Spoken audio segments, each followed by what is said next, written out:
Hello everyone. आज की इस क्लास में आप सभी का स्वागत है और आज हमारे चर्चा का विषय है मध्य प्रदेश का पुनर्गठन।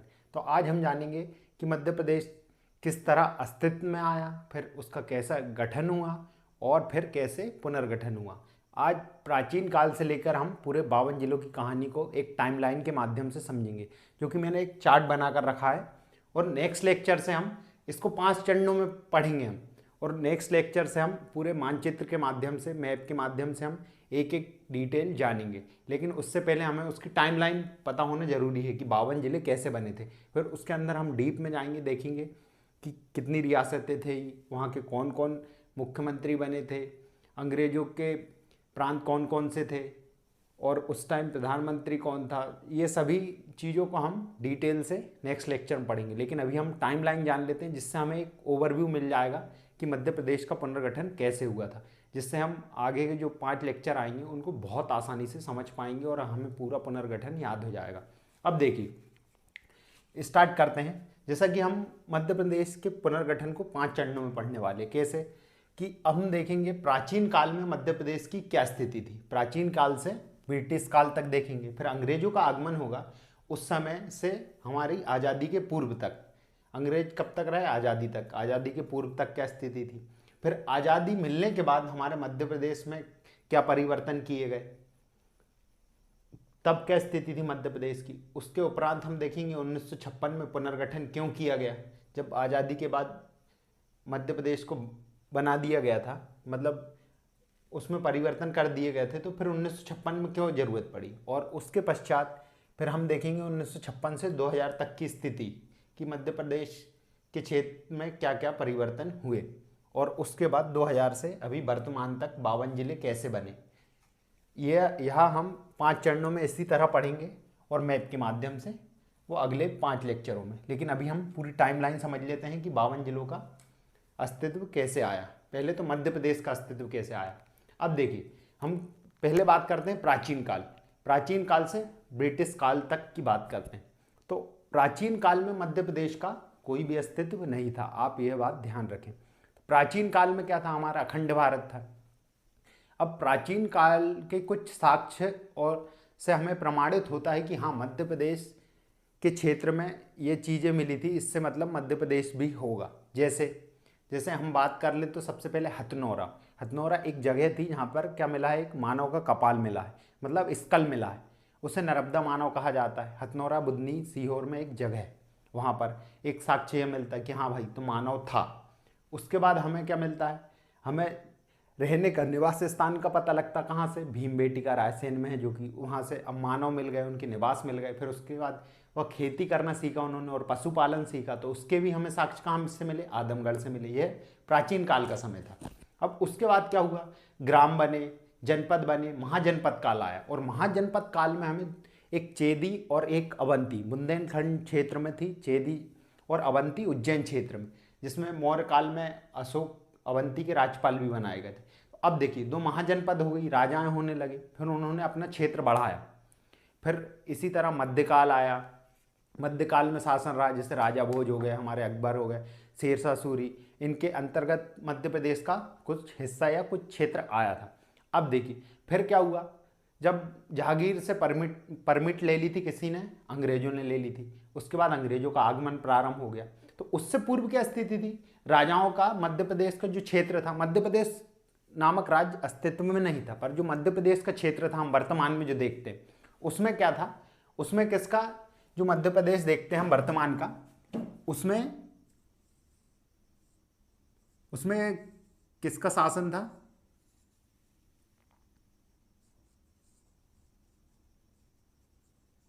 इस तरह से हमारा मध्य प्रदेश हो जाता है ना। तो जो मध्य प्रदेश का क्षेत्र था, वर्तमान मध्य प्रदेश, इसमें किसी न किसी राजा के अधीन था ये। तो उन्हें जब अंग्रेज आने लगे तो अंग्रेजों ने भी कुछ अधिकार करने लगा। तो अब जो राजाओं के अधीन थे उन्हें क्या कहा गया? देसी रियासतें कहा गया। और जो ब्रिटिश शासन के अधीन थे उन्हें ब्रिटिश प्रांत कहा गया। तो अब यह स्थिति कहाँ तक की थी? प्राचीन काल से ब्रिटिश काल तक। अब ब्रिटिश आने लगे तो ब्रिटिश ने अपने अधीन जो अधिकार किए जिन क्षेत्रों को, उन्हें ब्रिटिश प्रांत नाम दिया, और जिन राजाओं का जिन पर अधिकार था उन्हें देसी रियासतें कहा गया। तो अब जो ब्रिटिश प्रांत थे उनमें से उन्होंने क्या करा, जैसे रघुजी तृतीय से की मृत्यु के बाद उन्होंने नागपुर पर अधिकार किया, फिर मध्य प्रदेश के दक्षिण पूर्वी भाग पर अधिकार करके उन्होंने एक सेंट्रल प्रोविंस नामक या मध्य प्रांत बनाया, और उसमें फिर हैदराबाद का हिस्सा लेके बरार जोड़ दिया, जिसे सेंट्रल प्रोविंस एंड बरार कहा जाता है। यही नाम क्या था ब्रिटिश काल से लेके, जब दूसरा चरण पढ़ते हैं हम ब्रिटिश काल से लेकर 1947 की स्थिति में, तो उस स्थिति में मध्य प्रदेश को किस नाम से जाना था, सेंट्रल प्रोविंस एंड बरार। यह अंग्रेजों के अधीन एक प्रांत था, मध्य प्रदेश नहीं था, लेकिन स्थिति हम उसको जानते हैं। तो ब्रिटिश काल से 1947 तक की यह स्थिति थी कि सेंट्रल प्रोविंस एंड बरार एक क्षेत्र था यहाँ पर इतने में, और छत्तीसगढ़ का हिस्सा जुड़ा हुआ था, यहाँ पर था सेंट्रल प्रोविंस एंड बरार, और देसी रियासतें थे, इधर विंध्य प्रदेश की, इधर मध्य भारत की, इधर छत्तीसगढ़ की, ये रियासतों से घिरा हुआ था।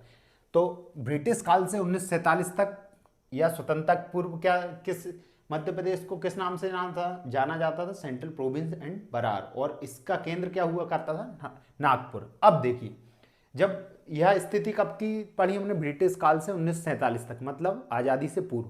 अब आज़ादी मिल जाती, आज़ादी मिलने के बाद जो ब्रिटिश प्रांत थे वो भारत में शामिल हो गए, कुछ पाकिस्तान में, पर देसी रियासतों के सामने क्या ऑप्शन थे, या तो वो भारत में मिल जाए या पाकिस्तान में मिल जाए, स्वतंत्र हैं। तो फिर एकीकरण काम शुरू किया गया, किसके द्वारा, लौह पुरुष सरदार पटेल के द्वारा। उन्होंने क्या किया, भारत का एकीकरण किया, लगभग 552 रियासतों का। उसके बाद क्या किया गया, जब 552 पूरी भारत का हमारा नक्शा बन गया था, मतलब पूरी रियासतें एकत्रित हो गई थी, तब उन्होंने क्या करा, उन्हें ए, बी, सी और डी पार्ट में बांट दिया गया, और डी पार्ट में अंडमान निकोबार था। उसके अलावा ए, बी, सी पार्ट में 9 और 10 राज्य थे। तो अब देखिए, ये किसने किया, सरदार पटेल ने किया। तो अब हम देखेंगे आज़ादी के बाद 1947 से 1956 के बीच मध्य प्रदेश की क्या स्थिति थी। अब देखिए, पूरे भारत को ए, बी, सी, डी पार्ट में बांट दिया गया था, तो डी तो अंडमान निकोबार था, तो मतलब ए, बी, सी पार्ट। तो मध्य प्रदेश के कुछ हिस्से ए पार्ट में आते थे, जैसे सेंट्रल प्रोविंस एंड बरार और छत्तीसगढ़ की रियासतें क्या हो गई थी, ए पार्ट में आ गए थे, विंध्य प्रदेश सी पार्ट में आ गया था, और मध्य भारत बी पार्ट में आ गया था। इस तरह ए, बी, सी पार्ट में हमारा 1947 से 1956 के बीच की यह स्थिति थी कि Madhya Pradesh part A, B, सी, पर मध्य प्रदेश का अस्तित्व नहीं आता, जो मध्य प्रदेश के क्षेत्र थे वो पार्ट ए, बी, सी के हिस्सा थे। अब उसके बाद क्या होता है, 1956 से 2000 तक की स्थिति, ये हमारा कौन सा, चौथा चरण। अब देखिए, ये हमारी स्थिति क्या थी, आज़ादी के बाद पार्ट में बांट दिया गया था, और मध्य प्रदेश भी ए, बी, सी पार्ट के हिस्सा था, मध्य प्रदेश के कुछ कुछ क्षेत्र। अब देखिए, यह हुआ। अब 1948 में क्या हुआ, जो हमारे दक्षिण भारतीय राज्य थे उनमें भाषा के आधार पर मांग उठने लगी कि हमारा राज्य भाषा के आधार पर बनाया जाए।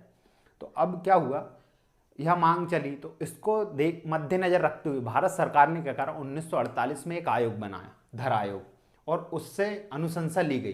तो उन्होंने यह अनुशंसा की कि भाषा के आधार को उन्होंने अस्वीकार कर दिया, और उन्होंने प्रशासनिक सुविधा के अधिकार को स्वीकार किया कि प्रशासनिक सुविधा के आधार पर ही भारत का बंटवारा किया जाना चाहिए। तो यहाँ पर अब जो मांग उठ रही थी दक्षिण भारत में, वह असफल हो गई, तो और असंतोष फैल गया, और हड़तालें होने लगी और मांग बढ़ने लगी। तो उसके बाद क्या हुआ, जवाहरलाल नेहरू ने एक और समिति का गठन किया, जिसका नाम क्या था, JBP समिति, जवाहरलाल नेहरू, वल्लभ भाई पटेल और पट्टाभी सीतारामैया समिति। यह समिति बनाई। तो इस समिति ने भी यही हल निकाला कि प्रशासनिक सुविधा के आधार पर ही भारत का विभाजन किया जाना चाहिए, मतलब भारत के राज्यों को बांटा जाना चाहिए, पर भाषा को आधार नहीं माना, इन्होंने भी अस्वीकार कर दिया। तो फिर और असंतोष बढ़ गया। तो दक्षिण भारत में क्या हुआ, एक कांग्रेस के कार्यकर्ता थे जिनका नाम क्या था, पोट्टी श्रीरामुलु, 1953 की बात है। उन्होंने क्या किया, भूख हड़ताल पर बैठ गए, वो भाई साहब भूख हड़ताल पर बैठ गए, अनशन पर बैठे। तो 56 दिनों के बाद उनकी क्या हुआ, उनका निधन हो गया, और निधन के पश्चात आतंक की समान स्थिति हो गई, मतलब दंगे होने लगे। तो इस स्थिति में क्या करा, जवाहरलाल नेहरू ने आंध्र प्रदेश को तेलुगु भाषी भाषा के आधार पर पहला राज्य बनाने की घोषणा कर दी। अब इस तरह क्या हुआ हमारा, आंध्र प्रदेश भाषा के आधार पर 1 अक्टूबर 1953 में पहला राज्य बन गया। 1953 में पहला राज्य बन गया, तो इसके आधार पर अन्य राज्यों ने भी मांग स्टार्ट कर दी। तो अन्य राज्यों ने मांग स्टार्ट की, तो क्या किया, 1953 में एक और आयोग बनाया गया, भाषाई प्रांत आयोग, जिसका नाम क्या था, पुनर्गठन आयोग, और जिसके अध्यक्ष कौन थे, फजल अली। अब फजल अली उसके अध्यक्ष थे और उनके 2 सहायक सदस्य थे जिनका नाम क्या था, हृदयनाथ कुंजरू और के.एम. पणिकर, यह दोनों उनके सदस्य थे। इन्होंने रिपोर्ट कब सौंपी, 1955 में इन्हें रिपोर्ट सौंपी, और इन्होंने भाषा को आधार मान लिया हमारे भारत के राज्यों के विभाजन के लिए, भाषा को आधार मान लिया, क्योंकि अब कंडीशन ही ऐसी बन चुकी थी, क्योंकि आंध्र प्रदेश को ऑलरेडी राज्य बनाया जा चुका था, आधार को स्वीकार कर लिया। पर उन्होंने भाषा के आधार पर स्वीकार करा, पर एक राज्य में एक भाषा, इसको उन्होंने नकार दिया कि पूर्णतः एक भाषा में एक राज्य में एक ही भाषा नहीं होगी, दूसरी भी हो सकती है। तो यह इस प्रकार उन्होंने क्या अनुशंसा करी कि 14 राज्य और 3 केंद्र शासित प्रदेश बनाए जाए। तो अब राज्य पुनर्गठन आयोग बन गया, उन्होंने अपनी रिपोर्ट दे दी 1955 में। तो अधिनियम पास हो गया कब, 1956 में, राज्य पुनर्गठन अधिनियम 1956 में पास हुआ, और उसके मुताबिक 1 नवंबर 1956 को क्या किया गया, 1 नवंबर 1956 को 14 राज्य और 6 केंद्र शासित प्रदेश की स्थापना की गई। 3 की अनुशंसा की थी, 3 केंद्र शासित की, पर 6 बनाए गए, 6 बनाए गए। अब इनमें से एक था हमारा मध्य प्रदेश। तो हमारा मध्य प्रदेश अस्तित्व में कब आया, 1 नवंबर 1956 को।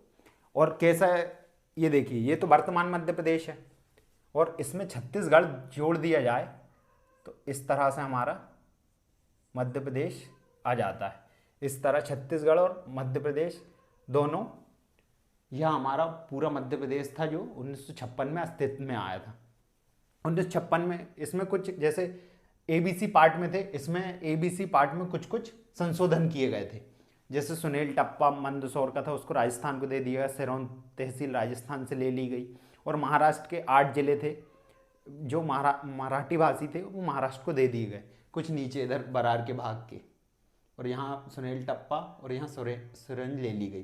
तो इस तरह क्या किया गया हमने, इस तरह हमारा मध्य प्रदेश अस्तित्व में आया। तो जब मध्य प्रदेश अस्तित्व में आया तो उस समय मध्य प्रदेश में 43 जिले थे और 8 संभाग थे। यहाँ से जिलों की गणना स्टार्ट होती है हमारी। अब यहाँ से हमारा मध्य प्रदेश अस्तित्व में आ चुका है, जिसमें कितने 43 जिले हैं, डिस्ट्रिक्ट 43 हो गई, और जोन कितने हैं, 8 हैं। अब उसके बाद क्या होता है, अब देखिए ये 1956 की बात थी। 1956 में और हमारी राजधानी भोपाल बनाई गई थी, जब वो तहसील थी भोपाल की, भोपाल सीहोर की एक तहसील मात्र थी, जब भी वह राजधानी बन चुकी थी कब, 1 नवंबर 1956 में।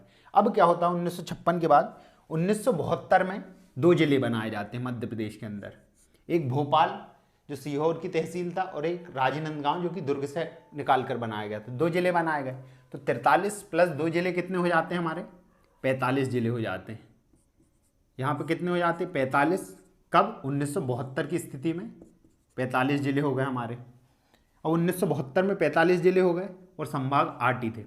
अब 2 जिले बना दिए गए। अब उसके बाद आता है 1998। तो 1998 में 2 आयोग थे। 1982 में एक आयोग बनाया गया था, BR दवे आयोग, जिसकी अनुशंसा पर पहले 10 जिले बनाए गए, जिसमें से वर्तमान में क्या है, 6 कहाँ चले गए हमारे, छत्तीसगढ़ में चले गए, और 4 मध्य प्रदेश में बचे। तो पहले 10 जिले बनाए गए 1998 में, कौन से, BR दवे आयोग। फिर 1998 में ही सिंहदेव आयोग की अनुशंसा पर 6 जिले और बनाए गए थे। तो कितने थे, अब देखिए, जो 10 में से हमारे पास 4 MP में थे, और इधर 6 में से 3 MP में थे, मतलब टोटल 7 MP में थे। तो टोटल अभी विभाजन नहीं हुआ, तो टोटल 61 जिले हो चुके थे, और यहाँ पर 4 संभाग बढ़ा दिए गए थे, तो 12 संभाग हो चुके थे, 12 संभाग हो चुके थे। और जो 4 जिले थे जो MP में थे, उन्हें ऐसे याद कर सकते हैं अपन, BSDK। कौन सा हो जाएगा, बड़वानी, श्योपुर, ढिंडोरी और कटनी। उसके बाद हूँ से याद कर सकते, हरदा, उमरिया और नीमच। ये 7 जिले जो वर्तमान MP में हैं 16 में से, और बाकी सब विभाजन के बाद छत्तीसगढ़ में चले गए थे। तो अभी हमारे 1998 में कितने जिले हो चुके हैं? 1998 में हमारे जिले हो चुके हैं 61। और इसके पश्चात आते हैं हम किस पर? इसके पश्चात आते हैं हम 2000 में। अब 2000 की स्थिति यह है कि यहाँ पर 31 अक्टूबर 2000 को छत्तीसगढ़ मध्य प्रदेश से अलग हो जाता है। और उसके उपरांत क्या होता है, जो हमारे 61 जिले थे उसमें से 16 जिले माइनस हो जाते हैं। 16 जिले कहाँ चले जाते हैं? छत्तीसगढ़ के पास। 16 जिले चले गए हमारे छत्तीसगढ़ के पास, और यहाँ से 3 संभाग चले जाते हैं। तो हमारे पास कितना बचता है मध्य प्रदेश में 2000 की स्थिति में? 45 जिले बच जाते हैं और 9 संभाग बच जाते हैं। ये कब की स्थिति है? 2000 की। हमारा और उस समय दिग्विजय हमारे मुख्यमंत्री थे, और जो प्रथम छत्तीसगढ़ के बने थे वो अजीत जोगी थे, और वहाँ के गवर्नर थे दिनेश नंदन सहाय, और मध्य प्रदेश के गवर्नर कौन थे? भाई महावीर। यह भी याद रखें। वैसे हम डिटेल में पढ़ेंगे तो कोई चिंता की बात नहीं, अभी टाइमलाइन समझ लीजिए। अब देखिए हम 2000 तक आ गए तो हमारे जिले कितने हो गए? 45 हो गए और 9 संभाग हो गए। अब 2000 के बाद होता है 2003। 2003 में 3 जिले बनाए जाते हैं। 15 अगस्त 2003 में 3 जिले बनाए जाते हैं, जिनको आप अब्बा के नाम से याद कर सकते हैं। ए मतलब अशोकनगर गुलाल से अलग होकर, बुरहानपुर जो खंडवा से अलग हुआ था, और तीसरा अनूपपुर जो शहडोल से। तो 2003 में 3 जिले बनाए गए, तो 3 जोड़ देंगे तो कितने हो जाएंगे? 48। और संभाग कितना होगा? 9 ही रहेंगे। अब 2003 के बाद आता है 2008। 2008 में 2 जिले बनाए जाते हैं। कौन से? अलीराजपुर और सिंगरौली। सिंगरौली सीधी से अलग होकर और अलीराजपुर झाबुआ से अलग होकर। अलीराजपुर हमारा 49वां जिला था और सिंगरौली हमारा 50वां जिला था। तो अब 2 जिले बनाए गए, तो 2008 में 48 + 2 कितने हो जाएंगे? टोटल 50 जिले हो जाएंगे। और 2008 में 14 जून 2008 को एक हमारा संभाग भी बनाया गया जिसका नाम था शहडोल। तो हमारे संभाग कितने हो जाएंगे? +1 10 संभाग हो गए। 10 संभाग होने के बाद अब क्या होता है? 2008 में ही हमारे होशंगाबाद संभाग का नाम नर्मदापुरम किया गया था, ये भी आप ध्यान रखें। अब 2008 के बाद आते हैं हम 2013 पर। 2013 में क्या हुआ? एक जिला बनाया गया जिसका नाम क्या था? आगरमालवा। तो टोटल जिले कितने हो जाते हैं? 51 हो गए। 51 जिले हो गए और 10 संभाग ही थे। आगरमालवा किससे अलग होकर बनाया जाता है? शाजापुर जिले से। शाजापुर जिले से अलग होकर बना है हमारा क्या? आगरमालवा जिला, जो कि कौन सा? 51वां जिला था। उसके बाद आता है हमारा 16 अगस्त 2013 में बने, और 2008 में अलीराजपुर बना था 17 मई को, और सिंगरौली बना था 24 मई को, ये ध्यान रखें। अब आती है हमारी स्थिति 1 अक्टूबर 2018 की, जब क्या होता है? एक और नया जिला बनता है 52वां, और संभाग हमारे 10 ही रहते हैं। तो 52 जिले और 10 संभाग हमारी वर्तमान की स्थिति में हैं। तो 52 में जिला कौन सा बना था हमारा? निवाड़ी। और 10वां संभाग कौन सा था हमारा? शहडोल। अब देखिए, और जो निवाड़ी के जैसे एसपी डिप्टी कलेक्टर याद करना है आपको, तो DCA deputy collector Akshay Kumar, और एसपी याद करना है तो एसपी मुकेश कुमार, ऐसे करके याद कर सकते हैं आप। देखिए अब ये हमारे 52 जिले और 10 संभाग हो चुके हैं। तो इस तरह हमने देखा कि मध्य प्रदेश प्राचीन काल से 52 जिलों तक किस तरह की मध्य प्रदेश की एक टाइमलाइन थी और कहानी थी। अब इसे हम डिटेल से कब जानेंगे? अगले 5 चरणों में, 5 लेक्चरों में हम जानेंगे। और उसके बाद प्रस्तावित जिले भी हैं, अभी 4 जिले प्रस्तावित है, जैसे नागदा कहाँ से है? उज्जैन से। उसके बाद चाचौड़ा कहाँ से है? गुना से है। मैहर कहाँ से? सतना से। और बागली कहाँ से? देवास से। ये 4 जिले अभी प्रस्तावित है, और 2 संभाग भी प्रस्तावित है, एक छिंदवाड़ा और एक रतलाम।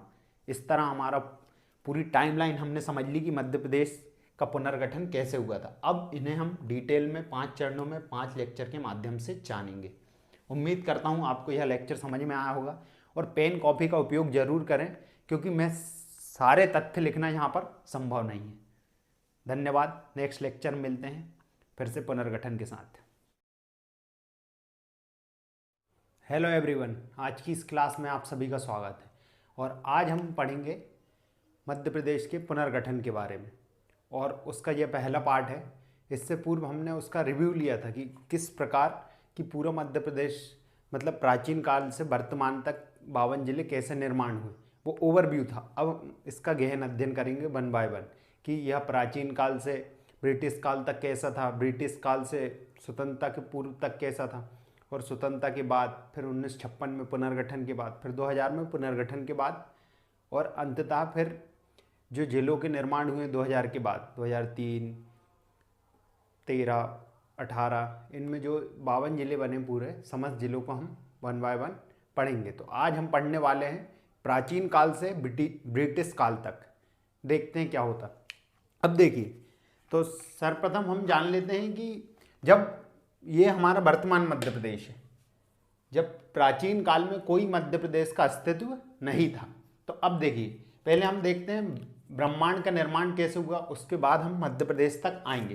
तो देखिए, आपने एक थ्योरी पढ़ी होगी, बिग बैंग थ्योरी। ज्योग्राफी में पढ़ते हैं हम, ज्योग्राफी में पढ़ते हैं हम क्या, बिग बैंग थ्योरी।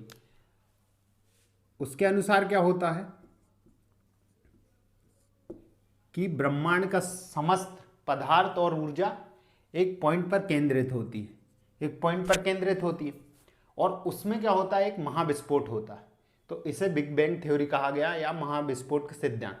उसके माध्यम से क्या होता है, ब्रह्मांड का निर्माण हुआ, वो पदार्थ फैले और ऊर्जा फैली, उससे ब्रह्मांड का निर्माण हुआ। और उससे ही क्या हुआ, अब बिग बैंग थ्योरी, ब्रह्मांड का निर्माण हुआ, ब्रह्मांड का निर्माण होता है, और ब्रह्मांड के निर्माण में किसका निर्माण होता है, आकाशगंगा या गैलेक्सी।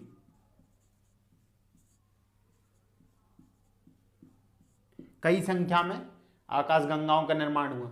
उसमें से एक हमारी क्या थी, दूध मेखला, दूध मेखला। यह हमारी गैलेक्सी है, जिसके अंतर्गत हमारा सूर्य, हमारे पूरे ग्रह आते हैं और सूर्य आता है। तो इसमें सूर्य आता, हमारा सौरमंडल आता है इसके अंतर्गत, दूध मेखला आकाशगंगा के अंतर्गत हमारा सौरमंडल आता है। अब सौरमंडल में क्या आता है, हमारा सूर्य और हमारी पृथ्वी। पृथ्वी पे आ गए हम। अब पृथ्वी आ गई, पृथ्वी में क्या आता है, पृथ्वी है हमारी। अब पृथ्वी में क्या था, पृथ्वी में एक महाद्वीप था, महामहाद्वीप बहुत बड़ा, जिसको हम पेंजिया कहते थे, जो चारों तरफ से पानी से घिरा हुआ था। और वो पेंजिया महाद्वीप जब टूटने के बाद हमारे 7 महाद्वीपों में बदल गया। और वो 7 महाद्वीप जो हम अभी वर्तमान में देखते हैं, ऑस्ट्रेलिया, अमेरिका, उत्तरी अमेरिका, दक्षिणी अमेरिका, अंटार्कटिका, एशिया, तो उनमें से एक क्या था हमारा, एशिया। इस तरह एशिया महाद्वीप का निर्माण हुआ। तो हम किस पे आ गए, महाद्वीप पे आ गए। अब देखिए, जो एशिया महाद्वीप है, ऐसी हर महाद्वीप में क्या हुआ, इनमें जीवन की उत्पत्ति आई, पौधे, पेड़ पौधे लगे। अब मनुष्य, पहले क्या था, चिंपैंजी, बंदर आए, फिर क्या हुआ, मनुष्य आया। तो उसने क्या सीखा, रहना। पहले क्या सीखेगा वो, खाना सीखा, उनने आग जलाना सीखा, रहना सीखा, निवास का इस्तेमाल करा, और फिर खेती सीखी।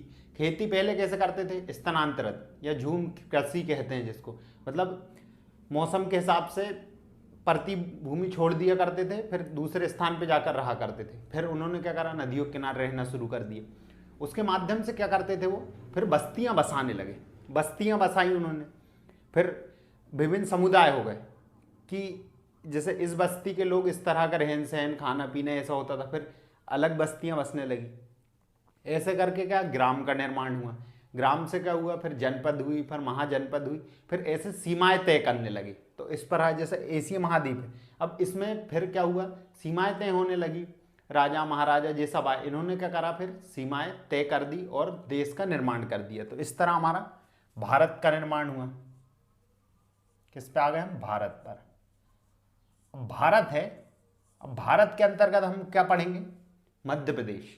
मध्य प्रदेश का निर्माण कैसे हुआ, तो ये आपको पूरी कथा समझ में आ गई होगी कि किस प्रकार ब्रह्मांड से हम भारत तक आए। अब भारत से हम मध्य प्रदेश को जानना है, मध्य प्रदेश को हम थोड़ा डिटेल में जानेंगे। ये तो एक कहानी थी जिसके माध्यम से हम समझ पाए हैं कि भाई कैसे मानव रहा होगा, स्थल होगा।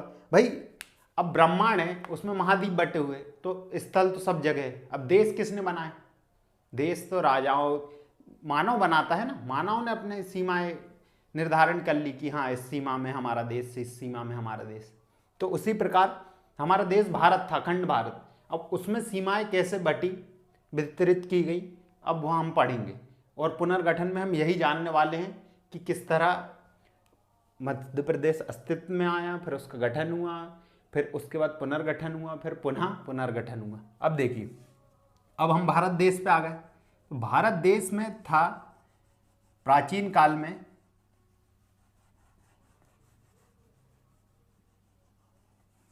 अगर हम प्राचीन काल की बात करते हैं, ये वर्तमान मध्य प्रदेश है जो मैंने बनाया हूँ, ये वर्तमान मध्य प्रदेश है। प्राचीन काल में मध्य प्रदेश का कोई अस्तित्व नहीं था। अब देखिए क्या होता है प्राचीन काल में। अब हम सबसे पहले, जैसे हमने क्या बोला, मानव आता है। अब जैसे भारत है, भारत में मध्य प्रदेश था, उसमें मानव के साक्ष्य मिलते हैं कि भाई मतलब मध्य प्रदेश भी होगा। यह प्रमाण देता है कि यहाँ कुछ ना कुछ स्थान है। तो हमारे मध्य प्रदेश में कहाँ से, तो यही प्रमाणों के माध्यम से हम जानेंगे कि मध्य प्रदेश की एक स्थिति थी या कोई स्थान था अभी, लेकिन मध्य प्रदेश का अस्तित्व नहीं आया है। ये वर्तमान में इसलिए बता दिया हूँ कि आपको लोकेशन पता लग जाए कि कहाँ से प्राप्त हुआ। अब देखिए सर्वप्रथम क्या होता है, ये हमारा ये दिख रहा होगा आपको सीहोर जिला, ये मैंने रेड कलर के बिंदु बनाया, ये नंबर 1 लिख देता हूँ इस पर। ये क्या है, सीहोर। सीहोर जो हमारी क्या बोलते जिला है, उसकी एक तहसील है बुधनी। बुधनी के अंतर्गत एक स्थान है हथनौरा, जहाँ से क्या हुआ, एक मानव का स्कल या कपाल, जो सर की हड्डी होती है, वो प्राप्त हुई। उसे नर्मदा मानव भी कहा जाता है। इसकी खोज किसने करी, अरुण सोनकिया ने। कब करी, ये 1982 में की थी, 5 दिसंबर को। तो यह किसका साक्ष्य है, मानव के होने का। अब मानव को होने का साक्ष्य है, मतलब स्थान का भी साक्ष्य होगा। तो यह मध्य प्रदेश से प्राप्त हुआ, एक यह साक्ष्य हो गया। अब पहले मानव आता है, मानव के बाद मानव आता है, पहले वो झूम खेती करता था एक स्थान दूसरे स्थान, लेकिन फिर उन्होंने क्या करा, पहाड़ों में गुफाएं बनाकर रहने लगा। तो दूसरा साक्ष्य क्या प्राप्त होता हमको, निवास का, और वो क्या है, शैलाश्रय। शैलाश्रय मतलब गुफाएं, शैल का आश्रय मतलब पत्थरों से बना घर। तो शैलाश्रय, चित्रकला भी वहाँ पर, रंगीन चित्रकला भी प्राप्त हुई। भीमबेटिका जो कि कहाँ है, देखिए ये सीहोर में है, सीहोर बुधनी के हथनौरा। अब यह रायसेन में है, और इस स्थान का नाम क्या है, भीमबेटिका। रायसेन भीमबेटिका। अब भीमबेटिका में क्या है, हमें चित्र मिले हुए हैं और शैलाश्रय मिले हैं। सबसे ज़्यादा शैलाश्रय पाए गए हैं। इसको विश्व धरोहर की सूची में मिला गया 2003 में। और विष्णु श्रीधर माकड़कर, जिन्होंने इसकी खोज करी थी कब, 1997 में। ये बहुत महत्वपूर्ण तथ्य है, इसलिए मैं आपको लिखा दे रहा हूँ। ये हम इतिहास में इसकी गहन चर्चा करेंगे, लेकिन अभी से आप एक और बार पढ़ेंगे तो आपको क्या होगा, अच्छे से याद हो जाएगा। अब देखिए पहले मानव के साक्ष्य मिल गए, फिर उनके निवास के मिल गए। अब मानव निवास करेगा, पहले झूम खेती करता था, मानव निवास करेगा तो वो क्या सीखेगा, खेती, कृषि सीखता, और कृषि सीखेगा तो पशुपालन भी करेगा दूध के लिए, और अपने कृषि में उपयोग के लिए क्या करेगा, पशुपालन। तो तीसरे साक्ष्य क्या मिलते हैं हमको, पशुपालन के। और कहाँ से मिले हैं ये, आदमगढ़। ये कहाँ है, होशंगाबाद जिले में।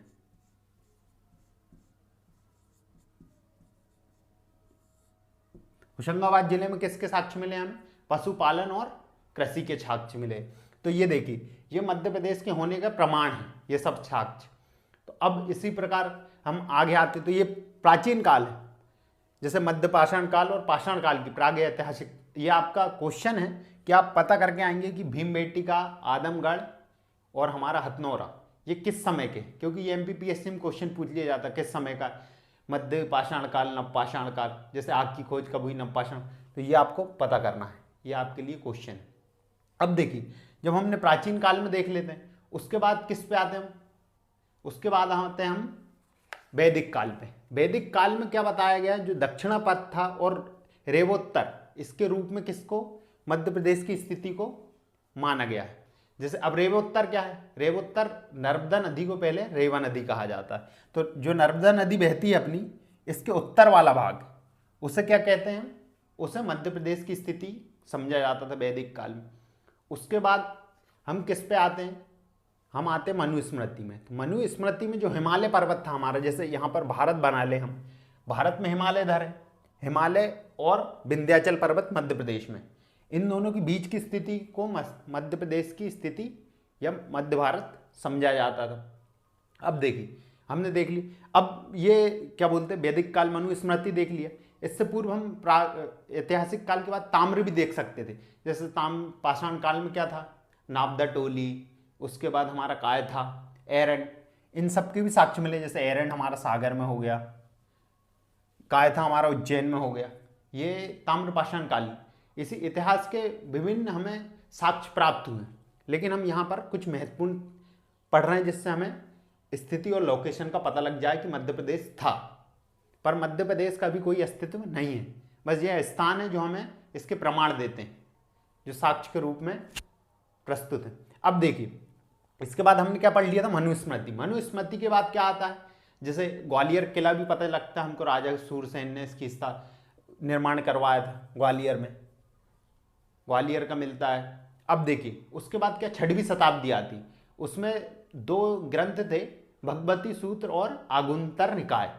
उनके अंतर्गत क्या था, 16 महाजनपदों का वर्णन था।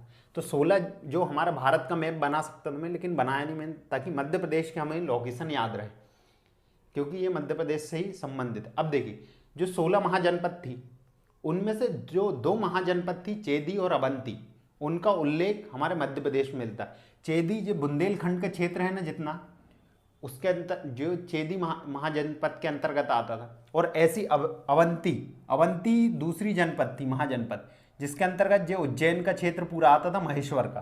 तो जो उसकी उत्तरी जनपद थी वो क्या थी हमारी, उज्जैनी। और जो दक्षिणी जनपद थी वो कौन थी, महेशमती। महेशमती बाहुबली वाला नहीं है, वो महेश्वर वाला है, जहाँ पे बाजीराव था ना, जो हमारे बाजीराव मस्तानी मूवी का, उनकी समाधि स्थल भी है। ये आप याद रख सकते हैं ये चीज़, ये तथ्य, क्योंकि पूछा जाता है। अब देखिए इस तरह क्या देख लिया हमने कि महाजनपद काल में यह स्थिति थी। उसके बाद क्या हुआ, अब कौन सा उसके अंतर्गत, अब जैसे महाजनपद काल थे, उसमें मगध साम्राज्य था सबसे विशाल। अब उसमें मगध साम्राज्य में पहले कौन सा वंश आया, शिशुनाग वंश, नंद वंश, इनके अंतर्गत भी मध्य प्रदेश रहा। फिर आया मौर्य वंश, चंद्रगुप्त मौर्य, मौर्य वंश आया। मौर्य में हम क्या पढ़ते हैं, अब मौर्य में देखिए जो बिंदुसार थे, बिंदुसार के शासन काल में हमारे अशोक थे, जो अशोक अवंती के प्रांतपाल या राज्यपाल बनाए गए थे, अवंती या उज्जैन के। तो यह भी स्थिति को दर्शाता है। अब जैसे मौर्य काल हो गए, ये प्राचीन काल हो गए। अब मध्यकाल की बात कर लें तो हम चंदेलो जैसे छतरपुर, खजुराहो में, छतरपुर में चंदेलों का शासन था। अभी भी हमें खजुराहो के जो स्मारक मंदिर मिलते हैं, कंदरिया महादेव जैसे, यह भी साक्ष्य के रूप में आते हैं। अशोक विदिशा में, हमारा रायसेन में, विदिशा की बाउंड्री पर रायसेन में हमें क्या मिलता है, सांची का स्तूप मिलता है, यह भी एक तरह से। और इसी तरह शेरशाह सूरी, अकबर, इन सब ने शासन किए। फिर हम किस पर आ जाते हैं, जैसे राजा भोज, हमारे राजा भोज ने भी शासन किया। यह सब प्रमाण किसके, मध्य प्रदेश इनके अधीन था, राजाओं के अधीन था।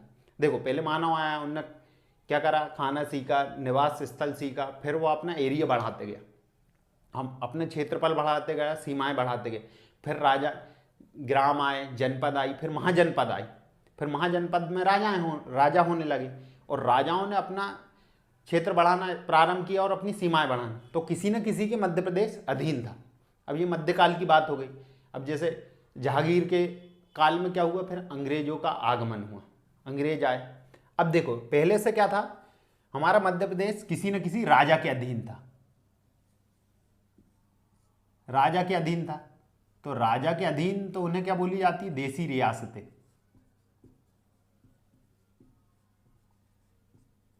जो क्षेत्र थे राजा के अधीन, उन्हें देसी रियासतें। फिर अंग्रेज भी आ गए, अंग्रेजों ने धीरे धीरे अपना अधिकार प्रारंभ कर दिया। तो देखो अब अंग्रेज आए, जो ब्रिटिश आए, तो वो जिस क्षेत्र पर कब्जा करते थे उसको क्या बोलते थे हम, ब्रिटिश प्रांत। उसे क्या कहा जाता था, ब्रिटिश प्रांत। तो अब मध्य प्रदेश किसके अधीन हो गया, पहले देसी रियासतों, मतलब राजाओं के ही अधीन था। अब मध्यकाल में भी, प्राचीन काल में भी, और उससे पूर्व तो सिर्फ मानव रहा करते थे, तो किसी के अधीन नहीं था, वो तो जहाँ भी जा सकते थे, कहीं भी घूमो, उनका ही क्षेत्र है। अब राजा आए तो राजाओं की रियासतें बढ़ गई, और ब्रिटिश आए तो उनकी रियासतें बढ़ गई। अब देखिए अब क्या होता है, जैसे कि अब हमने मध्यकाल की बात कर ली, अब जो 16वीं शताब्दी में क्या हुआ, 1600 में हमारे टॉमस रो आए थे जहांगीर के शासनकाल में। अब देखिए वो आ गए, उनने परमिशन ले ली, इनसे परमिट ले ली, फिर धीरे धीरे अंग्रेजों का शासन बढ़ गया। अब देखिए 17वीं 18वीं शताब्दी में मध्य प्रदेश में किसका शासन था, जैसे ग्वालियर में सिंधिया, इंदौर में होलकर, ऐसे देसी रियासतें थी। इधर पे विंध्य प्रदेश की रियासतें थी, इधर बघेलखंड की थी, इधर छत्तीसगढ़ की थी, इस तरह रियासतों में बटा हुआ था। अब देखें यहाँ पर क्या था, बरार का क्षेत्र था या विदर्भ का या नागपुर का, ये क्षेत्रों में सबके शासन थे। तो अब अंग्रेज आए तो अंग्रेजों ने अधिकार प्रारंभ किया, तो अब मध्य प्रदेश में किस किस के अधीन हो जाएगा। अभी मध्य प्रदेश का अस्तित्व नहीं आया, हम यह देख रहे हैं कि मध्य प्रदेश की स्थिति क्या थी। अभी प्राचीन काल से हम अंग्रेजों तक आए। अब देखिए अंग्रेजों ने क्या करा, जो रघुजी तृतीय थे मराठा पेशवा, उनकी मृत्यु के बाद इन्होंने क्या करा, इन्होंने करा है 11 दिसंबर 1853 में क्या करा, नागपुर पर अधिकार कर लिया। नागपुर पर अधिकार कर लिया, नागपुर यहाँ, नागपुर पर अधिकार कर लिया।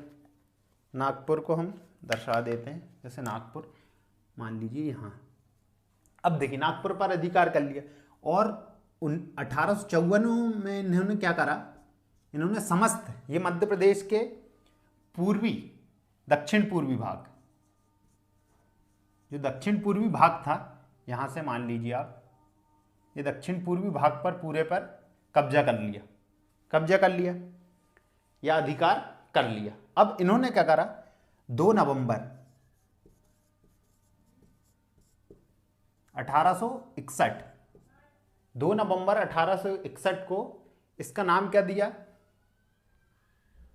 Central province. क्या नाम दिया, गठन करा सेंट्रल प्रोविंस का।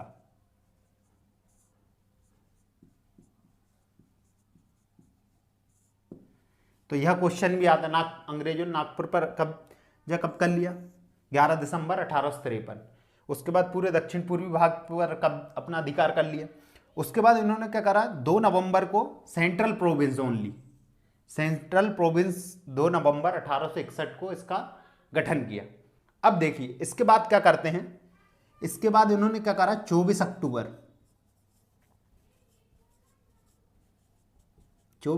1936, 24 अक्टूबर 1936 को यहाँ था बरार का क्षेत्र। बरार का क्षेत्र क्या था, इन्होंने हैदराबाद से लिया और ये सेंट्रल प्रोविंस में मिला दिया। तो इस प्रकार सेंट्रल प्रोविंस और बरार का गठन हुआ, और इसे ही स्वतंत्रता के पूर्व मध्य प्रदेश माना जाता था। किसको, सेंट्रल प्रोविंस एंड बरार। और इनका केंद्र क्या था, नागपुर। इसलिए स्वतंत्रता के पूर्व मध्य प्रदेश की राजधानी किसे माना जाता है, नागपुर को माना जाता है। तो इस तरह हमने देखा कि प्राचीन काल से अंग्रेजों के आने तक किस तरह मध्य प्रदेश किन क्या क्या साक्ष्य मिले हमें और किस किस के अधीन रहा। अब देखेंगे हम, अभी ये वर्तमान का मध्य प्रदेश की कोई स्थिति नहीं है। यहाँ पर क्या है, यहाँ पर हमारे सिंधिया का शासन है, यहाँ पर होलकर की रियासतें, यहाँ पर विंध्य प्रदेश की रियासतें, यहाँ पर छत्तीसगढ़ की, यहाँ बघेलखंड की, यहाँ पर सेंट्रल प्रोविंस और बरार, ये अंग्रेजों का प्रांत है। तो राजा की देसी रियासतें और ब्रिटिश फ्रांस के अधीन था हमारा मध्य प्रदेश ब्रिटिश काल तक। अब ब्रिटिश काल से हम स्वतंत्रता तक देखेंगे कि क्या स्थिति थी, कैसा था मध्य प्रदेश, कैसा दिखता था। हम पूरी रियासतों को बनाकर देखेंगे कि मध्य प्रदेश किस प्रकार दिखता था। यह वर्तमान मैप है, यह पूरा अलग था। इस प्रकार हमारा मध्य प्रदेश नहीं था, इससे छत्तीसगढ़ की रियासतें जुड़ी थी, इधर हैदराबाद के बरार जुड़ा हुआ था, इधर महाराष्ट्र का विदर्भ और नागपुर जुड़े हुए थे। तो यह हम अगले लेक्चर में देखेंगे, और इस लेक्चर को ज़्यादा से ज़्यादा शेयर करें, जिससे ज़्यादा से ज़्यादा ज़रूरतमंद लोगों तक यह पहुँचे। हमारी मेहनत और आपका परिश्रम ही हमें सफल बना सकता है। इसलिए ज़्यादा से ज़्यादा शेयर करें और ज़्यादा से ज़्यादा लोगों को बताएं, जिससे वो आसानी से उन्हें मध्य प्रदेश समझने में कोई भी कठिनाई ना हो। धन्यवाद। हेलो एवरीवन, आज की इस क्लास में आप सभी का स्वागत है। आज हम एक बार पुनः मध्य प्रदेश के पुनर्गठन की चर्चा करने वाले हैं। तो हमने पिछले लेक्चर में क्या जाना था, हमने कुछ साक्ष्यों के माध्यम से यह प्रमाणित किया था कि हाँ, यहाँ पर कोई स्थान होगा जो मध्य प्रदेश की स्थिति को दर्शाता है। हमने कुछ साक्ष्यों को देखा था जिससे हाँ, कोई स्थान, कोई ना कोई स्थान तो था, ये हमने देखा था, पर हमें एक्यूरेट मध्य प्रदेश नहीं प्राप्त हो पाया था। और हमने क्या जाना था, पहले कुछ मानव के साक्ष्य देखे हमने, फिर उनके निवास स्थल के, फिर क्या बोलते कि उन्होंने कैसे कृषि किया, पशुपालन, और फिर ग्राम, जनपद, महाजनपद, फिर राजाओं को देखा, फिर अंग्रेजों का आगमन हुआ। तो अब देखो, जो मध्य प्रदेश का स्थान था, क्षेत्र था, उस पर कुछ राजाओं का अधिकार था। फिर अंग्रेजों का आगमन होने के पश्चात अंग्रेजों ने भी क्या किया, कुछ क्षेत्र पर अधिकार कर लिए जो मध्य प्रदेश की स्थिति में था, मतलब मध्य प्रदेश के क्षेत्र में था। अब देखिए, जो देशी रियासतें थी, जो राजाओं के अधीन क्षेत्र था उन्हें देशी रियासतें कहते थे, और जो अंग्रेजों के अधीन क्षेत्र था उन्हें क्या कहते थे, ब्रिटिश प्रांत। तो अब देखिए, मैप के माध्यम से जानते हैं। अब देखिए, जो रेड कलर में लिखा हुआ है ये ब्रिटिश प्रांत को दर्शाया गया है, और जो ब्लू कलर में लिखे हुए हैं ये सब क्या है, देशी रियासतें। यह समझ गए। अब हमने पिछले लेक्चर में ये जाना था अंग्रेजों का आगमन हो गया, और पिछला लेक्चर कहाँ था हमारा, प्राचीन काल से लेकर ब्रिटिश के आगमन, और ब्रिटिश ने जब अधिकार करना प्रारंभ कर दिए ब्रिटिश काल तक, मतलब अब ब्रिटिश काल से हम आज़ादी के पूर्व तक पढ़ेंगे। तो आज़ादी के पूर्व तक अब देखिए कैसे 1947 तक कि मध्य प्रदेश के क्षेत्र में कौन से राजाओं के अधीन था और कौन सा ब्रिटिश के अधीन था, यह हमको जानने को मिलेगा। मध्य प्रदेश का अस्तित्व अभी भी नहीं आएगा, मतलब अभी भी हम मध्य प्रदेश राज्य का गठन या निर्माण नहीं होगा। बस उसकी स्थिति जानेंगे कि हम वहाँ पर कौन कौन सी रियासतें थी और कौन कौन से प्रांत थे। अब देखो, हमने पिछली बार क्या पढ़ा था कि मध्य प्रदेश में वो जो अंग्रेज थे, अंग्रेजों ने क्या करा, रघुजीत तृतीय की मृत्यु के पश्चात लाभ उठाया और क्या करा, नागपुर पर अधिकार कर लिया। कब, 11 दिसंबर 1853 में नागपुर पर अधिकार कर लिया। ये नागपुर वाले क्षेत्र पर अधिकार करने के पश्चात उन्होंने क्या करा, 1854 में मध्य प्रदेश के दक्षिण पूर्वी भाग पर भी अधिकार कर लिया। अब दक्षिण पूर्वी भाग पर अधिकार कर लिया, उसके बाद उन्होंने क्या करा, अब यह भाग उनके अंडर में था। अब ब्रिटिश ने क्या किया, ब्रिटिशरों ने उन्होंने यह किया कि 2 नवंबर 1861 को एक प्रांत बनाया जिसे मध्य प्रांत नाम दिया, या सेंट्रल प्रोविंस कहा गया। ये इस क्षेत्र में सेंट्रल प्रोविंस या मध्य प्रांत का गठन किया। अब उसके पश्चात उन्होंने क्या करा, हैदराबाद से एक क्षेत्र लिया जिसका नाम क्या था, बरार। उसको 24 अक्टूबर 1936 को सेंट्रल प्रोविंस से मिला दिया। यह हैदराबाद है, यहाँ पे बरार, इस बरार को सेंट्रल प्रोविंस से मिला दिया गया। तो इसका पूरा नाम क्या बन जाता है, सेंट्रल प्रोविंस एंड बरार। और यही मध्य प्रदेश के नाम से, मध्य प्रदेश की स्थिति को यही दर्शाता था। और इसका केंद्र क्या था, नागपुर, जो पूर्व मध्य प्रदेश की राजधानी मानी जाती है। तो यह सेंट्रल प्रोविंस है, ये पूरा एंड बरार, जो कि किसके अधीन था, ब्रिटिश के, और उसके आजू बाजू जो रियासतें थी देसी, जो राजाओं के अधीन थी। अब देखिए, हमने ये देख लिया, यह मध्य प्रदेश की स्थिति को बताता था आज़ादी से पूर्व, यह स्थिति थी। और उनके इसके जो स्पर्श करने वाली रियासतें थी उनके बारे में भी कुछ जानकारी ले लेते हैं। जैसे अब जो हमारा सेंट्रल प्रोविंस एंड बरार था, इसके पूर्व में कौन कौन सी रियासतें आती थी, जैसे बघेलखंड, छत्तीसगढ़ की कुछ रियासतें, और दंडकारण्य, यह पूर्व में थी। अब उत्तर में देखें, उत्तर में क्या था, विंध्य प्रदेश था। और अगर पश्चिम में बात करें तो भोपाल था, भोपाल स्वतंत्र राज्य था, और मध्य भारत था। इस तरह हमारे सेंट्रल प्रोविंस या इसे मध्य प्रदेश भी माना जाता था। मुख्यतः इसी भाग को मध्य प्रदेश माना जाता था, कि जो स्पर्श करने वाली रियासतों को हमने जान लिया। अब जैसे सिंधिया का क्षेत्र इधर तक भी था, कुछ विंध्य प्रदेश तक भी। तो इस तरह होलकर, इंदौर में होलकरों का राज करते थे होलकर लोग। तो इस तरह क्या हुआ, पूरा हमने जाना कि जो मध्य प्रदेश की स्थिति थी स्वतंत्रता के पूर्व में, उसमें किस किस का शासन था। जैसे ब्रिटिश प्रांत के अंतर्गत इतना मध्य प्रदेश का क्षेत्र आता था, और देसी रियासतों के अंतर्गत इतना क्षेत्र आता था। तो इस तरह हमने जान लिया कि ब्रिटिश काल से स्वतंत्रता के पूर्व तक मध्य प्रदेश का कोई अस्तित्व नहीं था, लेकिन जो उसकी अभी वर्तमान में स्थिति है वहाँ पर कौन से ब्रिटिश प्रांत थे और कौन सी देसी रियासतें थीं, यह जानकारी हमने इस लेक्चर से पाई। अब अगले लेक्चर में मिलेंगे हम। आज़ादी के बाद 1947 के बाद क्या होता है वह देखेंगे। जैसे पूरे देश को हमको आज़ादी मिलने के बाद पूरे देश को पार्ट ए, बी, सी और डी में बांट दिया गया था, और डी के अंतर्गत केंद्र शासित प्रदेश आते थे, जैसे अंडमान निकोबार। अब इस तरह बांट दिया गया था पूरे भारत को। तो अब मध्य प्रदेश का यह भाग पूरा यही रहेगा, इसमें कोई परिवर्तन नहीं होगा। लेकिन अब ये इसका कुछ भाग ए पार्ट का हिस्सा बन गया, कुछ भाग बी पार्ट का हिस्सा बन गया और कुछ भाग सी पार्ट का। तो इस तरह मध्य प्रदेश का वितरण हो जाता है पार्ट ए, बी, सी में।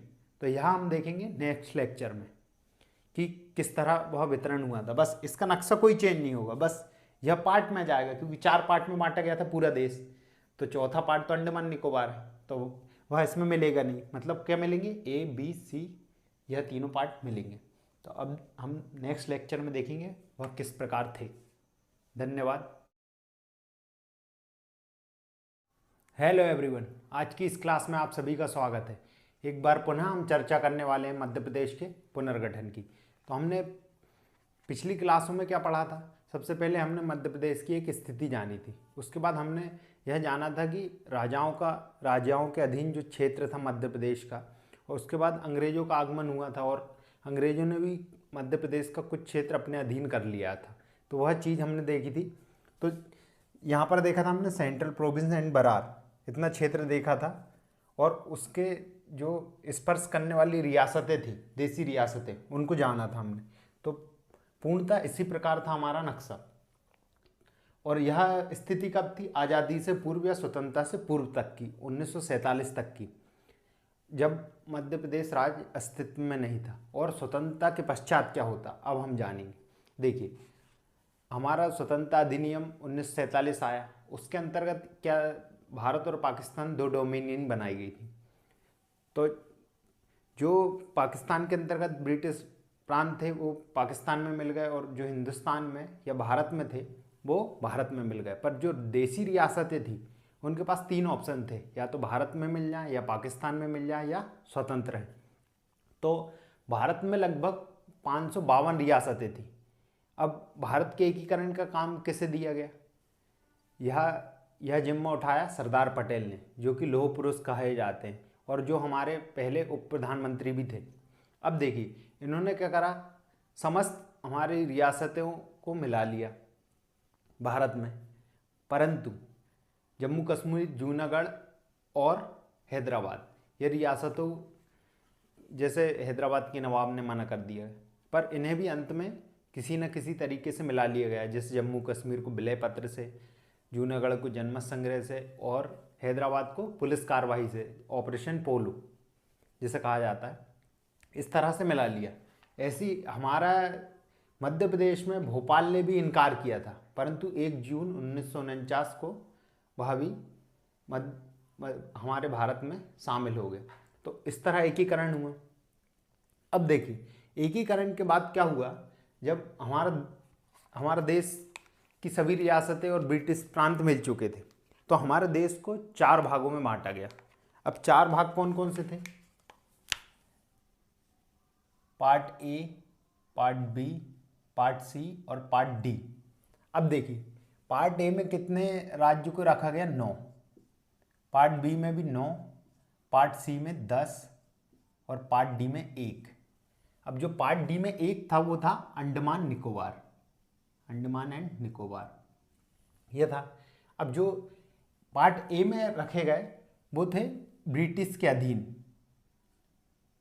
ब्रिटिश शासन के अधीन थे ना, जो डायरेक्टली प्रत्यक्ष रूप से जो ब्रिटिश शासन के अधीन राज्य थे वो पार्ट ए में रखे गए। पार्ट बी में वह राज्य रखे गए जो ब्रिटिश शासन के अधीन थे, पर वहाँ पर राजशाही का शासन था, ब्रिटिश और किंग ब्रिटिश के अधीन थे, पर राजा वहाँ शासन करता था। और तीसरा था जहाँ पे केंद्रीकृत प्रशासन था। तो पार्ट सी इस तरह हम कितने पार्ट ए, पार्ट बी और पार्ट सी में हमारे भारतीय गणराज्य को बांट दिया गया। कब? स्वतंत्रता के बाद। तो अब देखिए, जो हमारे पार्ट ए में कौन सा भाग आता था मध्य प्रदेश का, पार्ट बी में कौन सा और पार्ट सी में, और पार्ट डी में तो आने का कोई चांस ही नहीं है, क्योंकि अंडमान निकोबार है। अंडमान निकोबार तो भारत की भूमि से स्पर्श ही नहीं करता। अब देखिए, तो पार्ट ए, पार्ट बी और पार्ट सी कहीं ना कहीं हमें जो मध्य प्रदेश का क्षेत्र है उसमें देखने को मिलेंगे। तो अब देखिए, अभी भी मध्य प्रदेश राज्य अस्तित्व में नहीं आया है, ये बात आप ध्यान रखें। अब देखिए, अब क्या हुआ, जो हमने पढ़ा था सेंट्रल प्रोविंस एंड बरार, इसके जो पूर्व में रियासतें थी, पूर्व में जो रियासतें थी, इनको सेंट्रल प्रोविंस एंड बरार से मिला दिया गया। जैसे अब जो सेंट्रल प्रोविंस था, इसमें बरार, विदर्भ का क्षेत्र, दंडकारण्य की रियासतें, छत्तीसगढ़ की पूर्वी रियासतें और बघेलखंड की रियासतों को मिलाकर पार्ट ए का दर्जा दिया गया। पार्ट ए का दर्जा दिया गया, और जिसकी राजधानी किसे बनाया गया? नागपुर को बनाया गया। इसके प्रथम सीएम या मुख्यमंत्री कौन थे? पंडित रविशंकर शुक्ल थे। और इसके गवर्नर कौन बनाया गया? ई राघवेंद्र राव। ई राघवेंद्र राव को इसका गवर्नर बना गया। और एक तथ्य आपको याद रखने का है, जैसे मकड़ाई जो कि हरदा की है, एकमात्र सेंट्रल प्रोविंस से मध्य प्रदेश में शामिल होने वाली क्या था? क्षेत्र था। आप इस पॉइंट को ध्यान रखें। और सेंट्रल प्रोविंस से संविधान सभा में एकमात्र महिला जिनका चयन हुआ था वो कौन थी? अमृता कौर। ये पॉइंट भी आप इसमें याद रखें। तो ये हमारा क्या हो गया? पार्ट ए हो गया। अब यहाँ पर मैंने जैसे और चीज़ें याद रख सकते हैं, जैसे आप 14 रियासतें, 5 संभाग, 22 जिले, ये सभी किसके अंतर्गत थे? पार्ट ए के अंतर्गत थे। अब देखिए, ये पार्ट 8 था, तो मैंने यहाँ राजधानी और पार्ट ए के अंतर्गत सेंट्रल प्रोविंस, बरार, बघेलखंड, छत्तीसगढ़ की रियासतें, दंडकारण्य की रियासतें, यह इसलिए नहीं लिखा हूँ वहाँ पर क्योंकि ये इधर मैप में लिखा है। आप लेकिन कॉपी में क्या करें, पहले नोट करना पार्ट ए के अंतर्गत कौन कौन सी, ये महाकौशल, ये पूरी रियासतों को लिखना और राजधानी लिखना नागपुर। उसके बाद आप वो नोट करेंगे, या फिर आप टेबल बना सकते हैं, part A, part B, part C और भोपाल का। इस तरह आप टेबल बनाकर सारी बातें लिख सकते हैं, जिसको आपको याद करने में आसानी होगी। अब देखिए, और आप पुराने 2 लेक्चर और बन चुके हैं पुनर्गठन पर, उन्हें जरूर देखें। आप पूरे सीक्वेंस में देखेंगे तो आपको पूरा याद हो जाएगा और कभी आपको कोई समस्या नहीं आएगी। मैं लिंक आपको आई बटन पर दे दूंगा। अब देखिए, अब पार्ट ए बन गया इस तरह। अब पार्ट बी का दर्जा किसे दिया गया? मध्य भारत को पार्ट बी का दर्जा दिया गया, और उसके अंतर्गत 2 राजधानियां बनाई गई। इंदौर, जो कि कब थी? ग्रीष्मकालीन राजधानी थी। 6 माह ग्रीष्मकालीन राजधानी किसको? इंदौर को बनाई गई, जो कि 6 माह रहती थी, और कब? ग्रीष्मकाल में। और ग्वालियर रहती थी, ये भी 6 माह रहती थी, और ये कब रहती थी? शीतकाल में रहती थी। अब पार्ट बी, जो मध्य भारत की सारी रियासतें इसमें मिला दी गई थी। अब वो रियासतें कितनी थी? 26 रियासतें थी। 26 रियासतें थे और 16 जिले थे। अब इसके पहले मुख्यमंत्री किसको बनाया गया था? इसके पहले मुख्यमंत्री बनाया गया था लीलाधर जोशी को, और गवर्नर किसे बनाया गया था? तखमल जैन को। तो यह बात आप पार्ट बी के विषय में याद रखें। अब आते हैं हम पार्ट सी। तो विंध्य प्रदेश को पार्ट सी का दर्जा दे दिया गया, और इसकी राजधानी किसे बना दी गई? रीवा को बना दिया गया। अब इसके जो प्रथम सीएम थे वो क्या थे? पंडित शंभुनाथ शुक्ल। और इसमें कितनी रियासतें शामिल थी? 38 रियासतें शामिल थी। ये भी आप याद रखें। अब देखिए, भोपाल उस टाइम स्वतंत्र राष्ट्र था। जो डॉट डॉट दिख रहे हैं आपको, ये पार्ट सी बनाया है मैंने, जो ग्रीन दिख रहा है वो पार्ट बी, और यह जो ब्लैंक दिख रहा है पार्ट, यह पूरा भाग पार्ट ए का। अब देखिए, भोपाल राज्य स्वतंत्र रखा गया, लेकिन वो किसके अंतर्गत था? पार्ट सी के अंतर्गत था। और भोपाल स्वतंत्रता के पश्चात क्या हुआ था? भोपाल भारत में शामिल नहीं हुआ था। कब शामिल हुआ था? 1 जून 1949, क्योंकि इनके अंतिम नवाब थे हमीदुल्ला खान, जिन्होंने क्या करा था? भारत संघ में मिलने से मना कर दिया था, या क्वेश्चन आता है, इसलिए आप याद रखना। और फिर आखिरकार वहाँ भारत में मिल गए। और पहले भोपाल के सीएम कौन बनाए गए थे? डॉक्टर शंकर दयाल शर्मा। यह तथ्य भी याद रखें। और यह पूरा विभाजन था ना, ये भौगोलिक आधार पर था, ना कि भाषा और क्षेत्र पे। जैसे 1956 में हम देखेंगे कि भाषा और क्षेत्र के आधार पर हमको पुनर्गठन करना पड़ेगा। अब देखिए, यह समझ गए आप पार्ट ए, पार्ट बी और पार्ट सी। पार्ट ए का नाम क्या था? Central province and Berar. इसे ही मध्य प्रदेश माना जाता था और इसकी राजधानी नागपुर थी, इसलिए नागपुर को हमारी स्वतंत्रता पूर्व की राजधानी माना जाता है। और जो पहले सीएम भी माने जाते हैं मध्य प्रदेश के, वो कौन माने जाते हैं? पंडित रविशंकर शुक्ल, जो कि क्या थे? पार्ट ए के सीएम थे। अब देखिए, यहाँ पर सभी बातें हो गई हमारी। अब इसमें एक और बात याद रख सकते हैं आप कि जैसे जो हमारे पार्ट सी है, उसमें बुंदेलखंड ऐसा था, जब भारत गणराज्य का एकीकरण हो रहा था, बुंदेलखंड पहली रियासत थी जिसने क्या बोला था? सबसे पहले अपने आप को भारत संघ में मिलाने के लिए कहा था। यह भी आप फैक्ट याद रख सकते हैं। अब देखिए, और इसमें जैसे अब भोपाल की बात कर रहे हैं, तो भोपाल में जो नवाब थे उनको और कुछ बता देता हूँ। जैसे भोपाल की स्थापना करने वाले संस्थापक कौन थे? तो वो थे दोस्त मोहम्मद खान। और तो सबसे पहले कौन थे? देखिए, भोपाल राज्य के संस्थापक कौन थे? दोस्त मोहम्मद खान, याद रखिए, यह कौन थे? संस्थापक। उसके बाद प्रथम नवाब कौन थे? ये यार मोहम्मद खान थे। अब 1857 क्रांति के टाइम भोपाल के नवाब कौन थे? ये फाजिल मोहम्मद खान थे। और अंतिम नवाब और जिन्होंने भारत संघ में मिलने से इनकार किया था, वो कौन थे? हामिदुल्लाह खान। तो ये चारों खान को आप याद रखें भोपाल से संबंधित, क्योंकि पिछली बार क्वेश्चन आया था फाजिल मोहम्मद खान का कि 1857 में भोपाल का नवाब कौन था क्रांति के समय। इस तरह हमारा, और ये हमने क्या जाना? स्वतंत्रता के पश्चात, मतलब 1947 से 1956 तक की ये कंडीशन थी हमारे मध्य प्रदेश की, अभी अस्तित्व में नहीं आया था। क्योंकि भारत में क्या किया गया था? पार्ट ए, पार्ट बी और पार्ट सी और पार्ट डी में बांट दिया गया था। तो मध्य प्रदेश के क्षेत्र में पार्ट ए भी था, पार्ट बी भी था और पार्ट सी भी था। तो इस तरह हमने जाना कि मध्य प्रदेश की 1947 से 1956 तक की स्थिति क्या थी। अब हम नेक्स्ट लेक्चर में जानेंगे कि 1956 में क्या होता है और किस तरह मध्य प्रदेश राज्य की स्थापना होती, यह हम जानेंगे नेक्स्ट लेक्चर में। और ज़्यादा से ज़्यादा इस लेक्चर को शेयर करें, जिससे ज़्यादा से ज़्यादा ज़रूरतमंद लोगों तक यह पहुंच पाए और उन्हें यह जानकारी हासिल हो। धन्यवाद।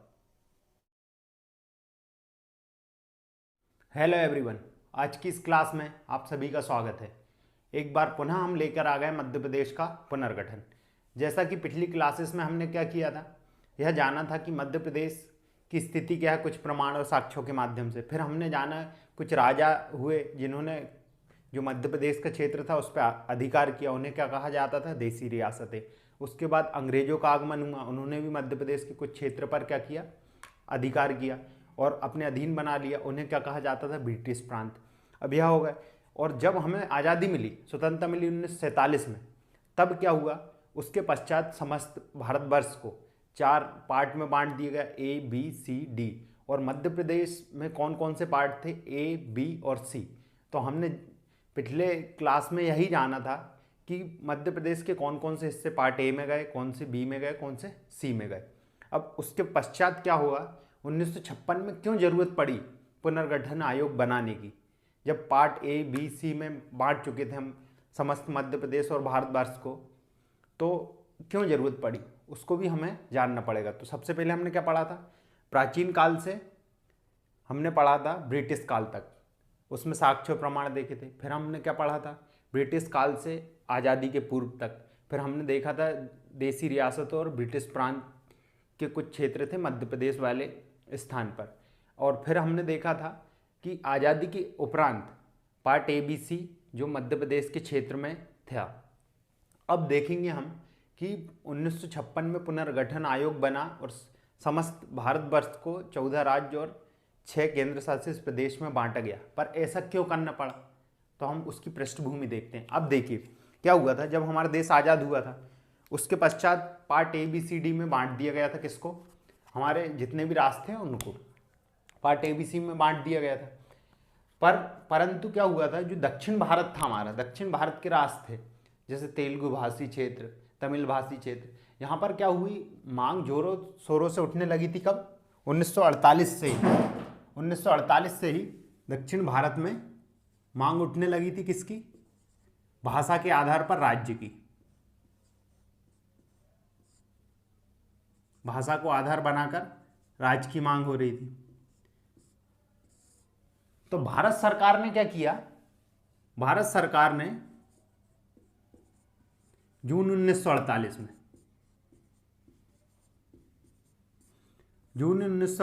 में एक आयोग का गठन किया जिसका नाम क्या था? एस.के. धर आयोग। एस.के. धर आयोग। अब एस.के. धर आयोग ने अपनी रिपोर्ट कब दी? दिसंबर 1948 में। एस.के. धर आयोग ने यह कहा कि हमें प्रशासनिक सुविधा के अनुसार हमारे भारतवर्ष में राज्य का गठन करना चाहिए और भाषा के आधार को अस्वीकार कर दिया गया। तो थोड़ा और असंतोष फैल गया, मांगे और बढ़ने लगी। उसके बाद क्या हुआ, एक और अन्य समिति दिसंबर 1948 में बनाई गई जिसका नाम क्या था? JBP समिति। अब JBP समिति का फुल फॉर्म क्या है? जवाहरलाल नेहरू, वल्लभ भाई पटेल और पट्टाभी सीतारमैया, इसलिए इसे JBP, ये 3 सदस्य थे इसमें JBP समिति। अब इसने भी भाषा के आधार को अस्वीकार कर दिया और प्रशासनिक सुविधा को आधार माना। इसलिए अब जो हमारे ABCD पार्ट में बटा हुआ था मध्य प्रदेश, वो भारत को 4 पार्ट में बांटा गया था। तो कुछ नहीं हुआ। अब क्या हुआ, 1953 में जो दक्षिण भारत में मांग चल रही थी वो बहुत तेज हो गई, हड़तालें होने लगी। अब एक तेलुगु भाषी कार्यकर्ता थे जिनका नाम था, कांग्रेसी कार्यकर्ता थे जिनका नाम क्या था? पोट्टी श्रीरामलू। तेलुगु भाषी क्षेत्र से थे। कौन थे? पोट्टी श्रीरामुलू,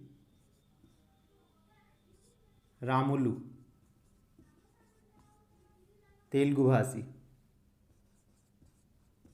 अब इन्होंने क्या करा, ये बैठ गए अनशन पर या भूख हड़ताल पर बैठ जाते हैं। उसके 56 दिन उपरांत, 56 दिवस के उपरांत क्या होता है, इनका निधन हो जाता है या मृत्यु हो जाती। तो बहुत ज़्यादा असंतोष फैल जाता है और हवड़ तवल में जो हमारे प्रधानमंत्री थे जवाहरलाल नेहरू, उनको आंध्र प्रदेश को राज्य बनाने की घोषणा करनी पड़ती है। तो इस तरह 1 अक्टूबर 1953 को भाषा के आधार पर बनने वाला पहला राज्य हमारा क्या हो जाता है? आंध्र प्रदेश हो जाता है। अब आंध्र प्रदेश हो गया। तो इसी तरह अन्य राज्यों ने भी मांग शुरू कर दी, मराठी भाषी, तमिल भाषी, अब सभी कन्नड़ भाषी, अब मांग शुरू हो गई। तो फिर क्या कर रहा, 1953 में, दिसंबर 1953 में क्या किया गया, एक अन्य आयोग का गठन किया गया, भाषाई प्रांत आयोग। भाषाई प्रांत, अब उस आयोग को क्या कहा जाता है? राज्य पुनर्गठन आयोग या फजल अली आयोग। राज्य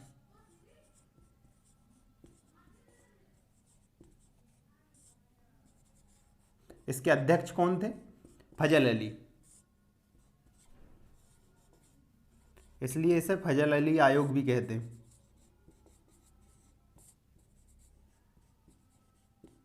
इसका गठन कब किया गया?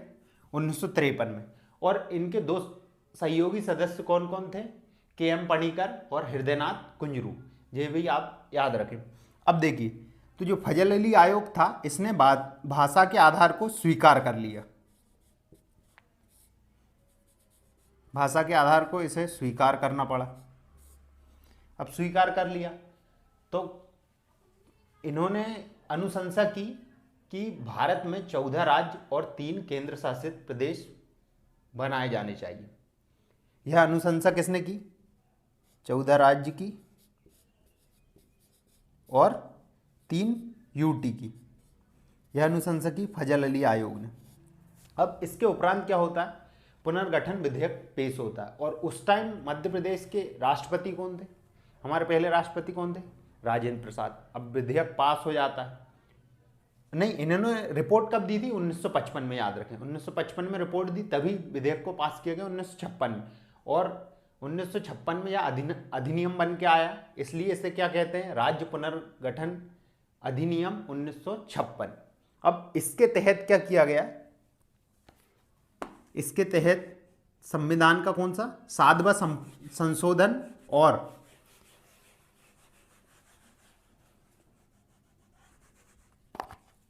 राज्य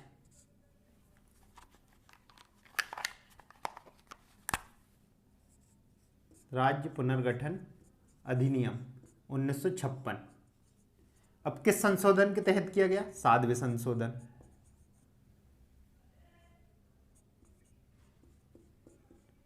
और किन अनुच्छेद के अंतर्गत? अनुच्छेद 3 व 4। यह बात आप ध्यान रखें। और जो राज्य पुनर्गठन विधेयक था उसका क्रमांक कौन सा था? उसका क्रमांक 37 था। ये भी आप याद रख सकते हैं। उस टाइम प्रधानमंत्री कौन होंगे? जवाहरलाल नेहरू होंगे। कॉमन सी बात। अभी यही पूछा जाएगा कि मध्य प्रदेश के गठन के टाइम, मध्य प्रदेश गठन अभी 1956 में ही हुआ, तभी राष्ट्रपति राजेंद्र प्रसाद और प्रधानमंत्री जवाहरलाल नेहरू। ये भी याद रखें आप। अब देखिए, राज्य पुनर्गठन आयोग अधिनियम पास हुआ और 7वें संशोधन और अनुच्छेद 3-4 के अनुसार क्या किया गया? 14 राज्य और 6 केंद्र शासित प्रदेश बनाए गए। केंद्र शासित प्रदेश बनाए गए। जबकि फजल अली आयोग ने क्या अनुशंसा की थी? 14 राज्य और 3 केंद्र शासित की, पर यहाँ क्या बनाए गए? 6 बनाए गए। ये बात भी आप ध्यान रखें। और उन्होंने भाषा के आधार को स्वीकार तो किया, परंतु एक राज्य और एक भाषा, मतलब पूरी तरह से जो एक राज्य है उसमें जैसे तेलुगु भाषी है तो सभी तेलुगु भाषी होंगे, यह इसको अस्वीकार कर दिया उन्होंने। अब क्या हुआ? हमारा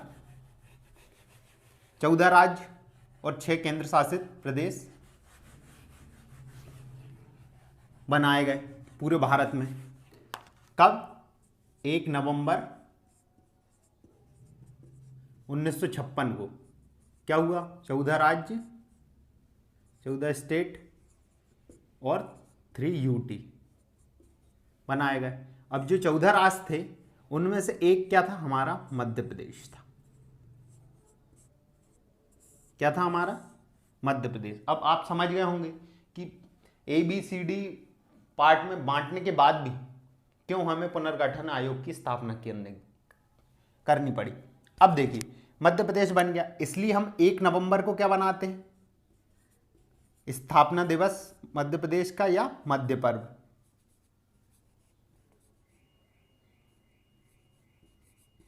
यह बात भी आप समझ गए होंगे। अब देखिए, हमारे मध्य प्रदेश की स्थापना हो जाती है। अब आया हमारा मध्य प्रदेश अस्तित्व में।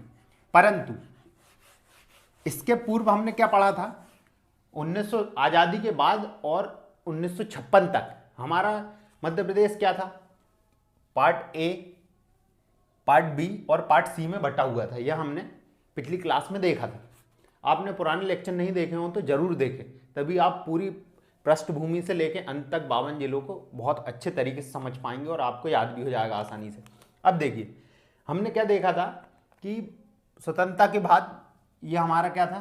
पार्ट ए, पूरा पार्ट ए में बटा हुआ था, पार्ट बी में और पार्ट सी में। तो अब इन जो पार्ट्स थे इनको क्या, इनमें कुछ परिवर्तन किए गए, कुछ चेंजेस किए गए और इन्हें मध्य प्रदेश में मिला लिए गए। तो सर्वप्रथम हम देखेंगे पार्ट ए में। पार्ट ए में क्या परिवर्तन किए गए?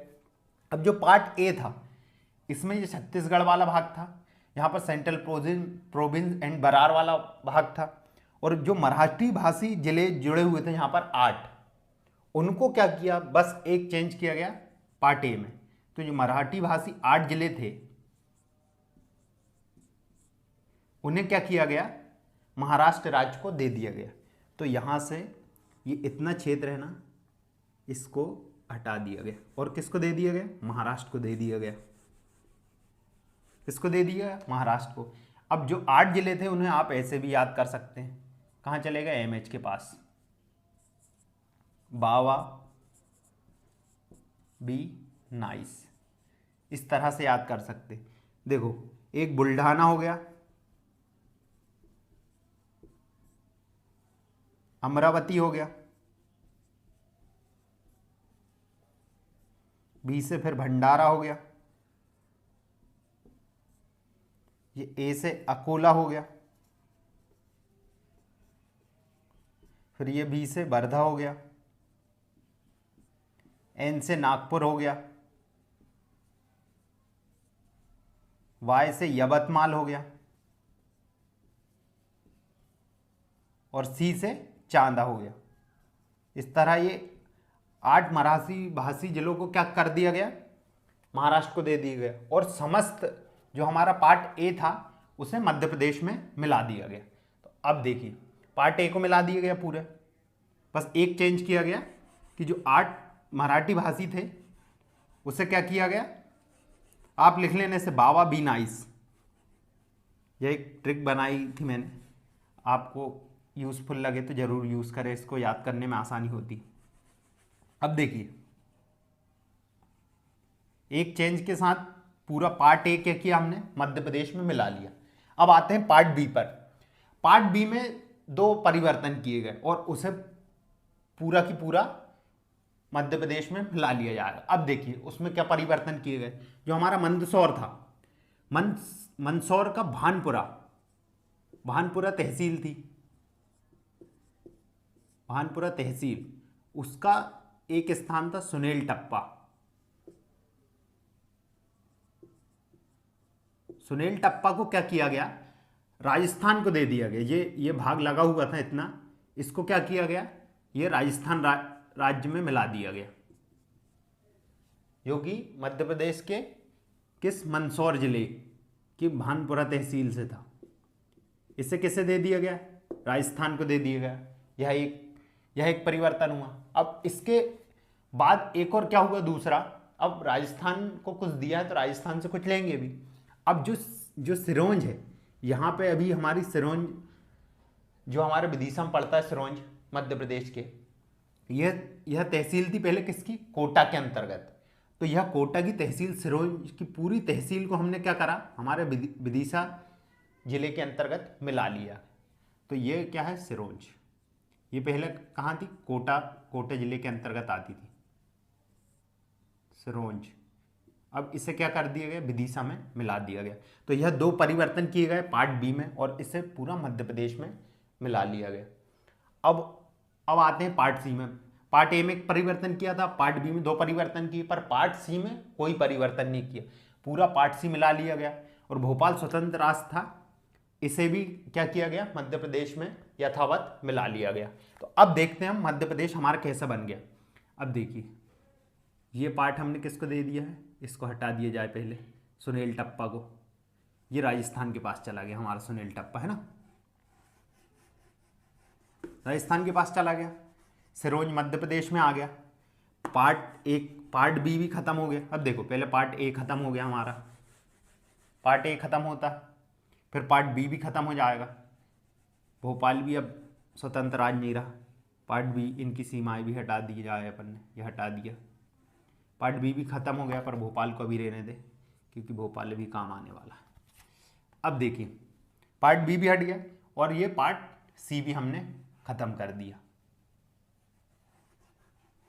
और छत्तीसगढ़ की ये सीमा भी हटा सकते हैं हम, पर हटा नहीं रहे हैं क्योंकि छत्तीसगढ़ अलग दिखे, क्योंकि अभी छत्तीसगढ़ भी हमसे, छत्तीसगढ़ का भी विभाजन होगा, वो हम पढ़ेंगे। अब देखिए क्या हुआ, इस तरह हमको 1956 में हमारा यह राज्य मिल जाता है, जो कि मध्य प्रदेश का अस्तित्व आया है। जो हमारा मध्य प्रदेश का गठन हुआ, इस तरह हमारा मध्य प्रदेश राज्य का गठन हुआ था। आप देख पा रहे हैं, पूर्णतः इस तरह था अभी, लेकिन छत्तीसगढ़ अलग हो गया है वर्तमान में, मध्य प्रदेश इतना बचा हुआ। पर जो पहला हमारा 1956 में मध्य प्रदेश राज्य का गठन हुआ था, तब कैसा दिखता था, तो ऐसा दिखता था। अब देखिए जो भोपाल है इसको क्या किया गया, 1 नवंबर 1956 को ही जब हमारा मध्य प्रदेश राज्य का गठन हुआ, मध्य प्रदेश की राजधानी बना दिया गया। यह क्वेश्चन आप याद रखें, क्या राजधानी, राजधानी बना दिया गया कब, 1 नवंबर 1956 को। और ये तब क्या था, सीहोर की एक तहसील मात्र था भोपाल बनने के बाद, समझ गए। जब भोपाल राजधानी बना तो वो सीहोर की एक तहसील में था, तहसील के अंतर्गत आता था। अब देखिए, अब यह क्वेश्चन आता है कि भोपाल राजधानी कब बना, 1 नवंबर 1956, और भोपाल जिला कब बना, तो वो बना है 26 नवंबर या जनवरी, कहीं जनवरी दिया रहता है कहीं नवंबर दिया रहता है, जो ऑप्शन में जाए आप लगा दें, 1972 को, जो हम आगे पढ़ेंगे। यह दोनों क्वेश्चन आते हैं, कंफ्यूजिंग होते हैं, आप याद रखें कि राजधानी कब बना और जिला कब बना। तो देखिए अब हमने राजधानी क्या बन गया, हमारा राजधानी बन गया भोपाल, भोपाल बन गया। अब भोपाल को राजधानी बना दी गई, अब राजधानी बन गया, हमारा राज्य बन गया, तो सीएम की जरूरत भी पड़ेगी। तो हमारे प्रथम सीएम किसे बनाया गया, पंडित रविशंकर शुक्ल को। और आपको एक बात बताना भूल गया था मैं कल, कि जब हमारा देश आज़ाद हुआ तो मध्य प्रदेश में ध्वजारोहण किसने करा था 1947 के टाइम, तो वो भी कौन थे, हमारे पंडित रविशंकर शुक्ल। यह बात भी आप याद रखें। उसके बाद गवर्नर भी बनाए गए। अब गवर्नर किसे बनाया गया, मध्य प्रदेश का प्रथम पट्टाभी सीतारमैया को। ये हमारे गवर्नर बन गए, गवर्नर बन गए। अब गवर्नर के बाद हम यह देख लेते हैं कि हमारा मध्य प्रदेश था जो, उसमें क्या कितने जिले थे और कितने संभाग थे जब उसका गठन हुआ। यह जैसे भोपाल भी लिख देता हूं, भोपाल का ये हो गया हमारा भोपाल। तो जब मध्य प्रदेश का गठन हुआ, यह क्वेश्चन आता है, तो उसमें जिले कितने थे, याद रखें 43 या 43, और संभाग कितने थे, 8। यहां से हमारी जिलों की संख्या की गणना स्टार्ट हो जाती है। अब हम देखेंगे 52 जिलों तक कैसे आया मध्य प्रदेश। यहां से हमारा गठन हो चुका है मध्य प्रदेश का, मध्य प्रदेश अस्तित्व में आ चुका है, हमको एक नक्शा मिल चुका है कि मध्य प्रदेश इस तरह का दिखता है कि नहीं। और क्या हुआ, हमको जिले और संभाग पता लग चुके। अब देखिए इतने जिले बन चुके थे, हमने यह जान लिया। अब क्या होता है, यह कहानी जान ली हमने कब से, प्राचीन काल से। प्राचीन काल से हमने जाना कि किस तरह मध्य प्रदेश की स्थिति का हमें को दर्शाया हमने साक्ष्य के माध्यम से कि हाँ इस क्षेत्र में मध्य प्रदेश होगा। फिर अंग्रेज और राजाओं के माध्यम से हमने देखा कि किस क्षेत्र में उनके अधीन था या अधिकार था। उसके बाद हमने जाना कि स्वतंत्रता के पश्चात इसको ABC पार्ट में बांट दिया गया। उसके बाद पुनर्गठन हुआ, भाषाई आधार पर पुनर्गठन हुआ। ये बात भी आप याद रखें, मध्य प्रदेश का पुनर्गठन कैसा हुआ है, भाषाई आधार पर, क्योंकि भाषाई आधार पर मांग उठ रही थी। तो जो हिंदी भाषी क्षेत्र है उसके आधार पर इसे बना दिया गया। अब देखिए हमारे जिले बन चुके थे कितने, और फिर हम आ गए मध्य प्रदेश के पुनर्गठन तक, और हमें एक पुनर्गठन, वो हमारे मध्य प्रदेश राज्य का अस्तित्व मिल गया है कि मध्य प्रदेश राज्य कैसा था। और उसमें कितने जिले थे, 43 जिले थे और 8 संभाग थे। अब उसके बाद क्या होता है, 26 जनवरी या नवंबर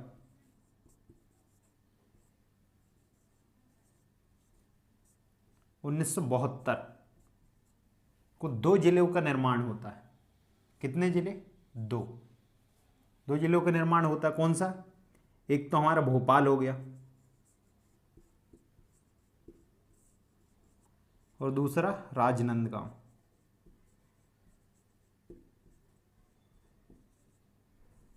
अब देखिए जो भोपाल था राजधानी कब बना था, 1956 1 नवंबर, और जिला कब बना, 26 जनवरी या नवंबर 1972 को। उससे पहले क्या था, ये सीहोर की तहसील।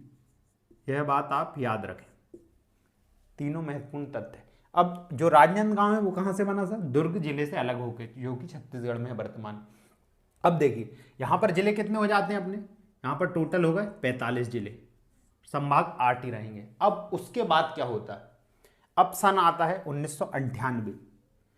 1998 में क्या होता है, एक समिति होती है BR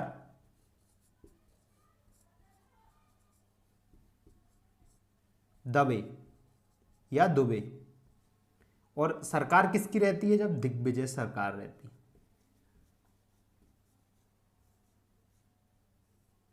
आप हमेशा याद रखें, एक और इस तथ्य से भी याद रखते हैं, जब जब भी चुनाव आते हैं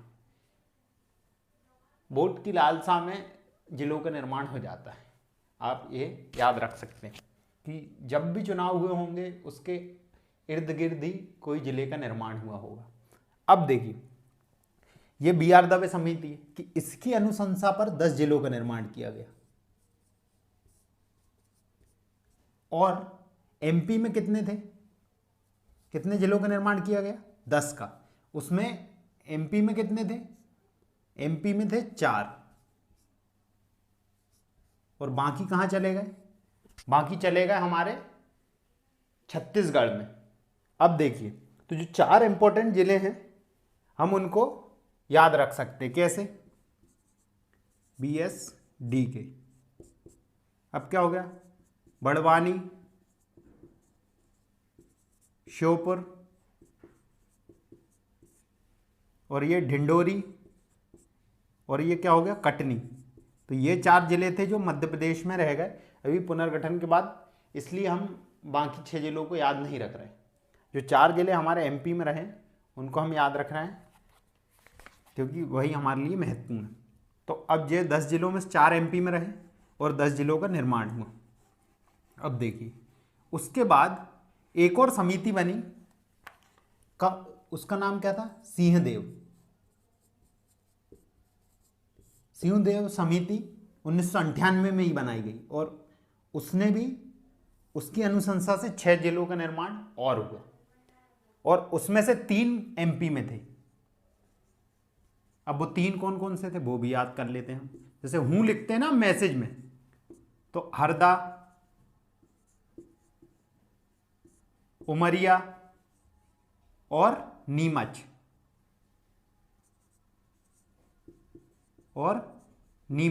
ये 3 जिलों का गठन कब हुआ? 1998 में ही हुआ।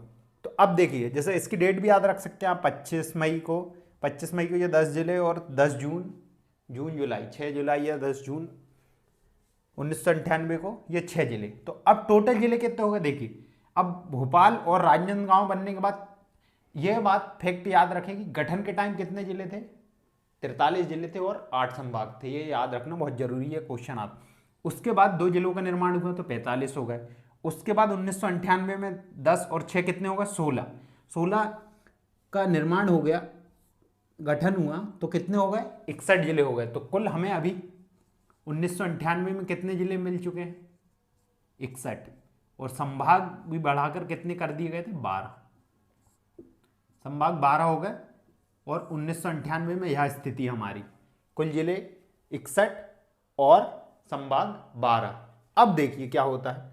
अब जैसे हमारा भोपाल राजधानी थी, तो जैसे कोई बस्तर का आदमी है, उसे कोई काम है, तो उसे तो बहुत टाइम लगेगा भोपाल तक आने में अपनी मांग रखने के लिए, या बहुत और कई रीज़न थे जिसके कारण क्या हुआ, छत्तीसगढ़ की मांग उठी। अब क्या होता है? 2000 आता है, सन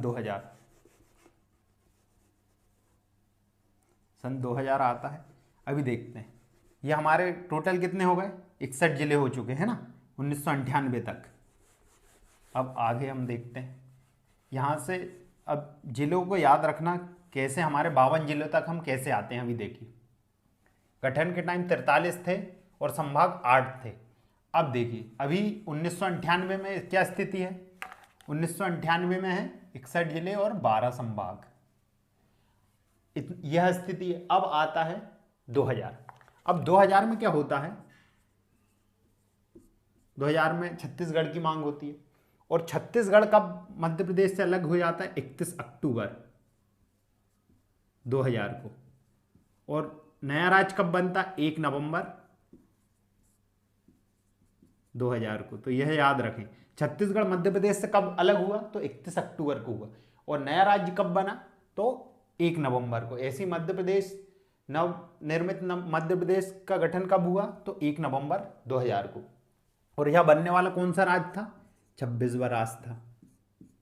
अब देखिए, अब इसके लिए अब यह पुनर्निर्माण करने के लिए एक विधेयक पास किया गया। उसका नाम क्या था? राज्य पुनर्गठन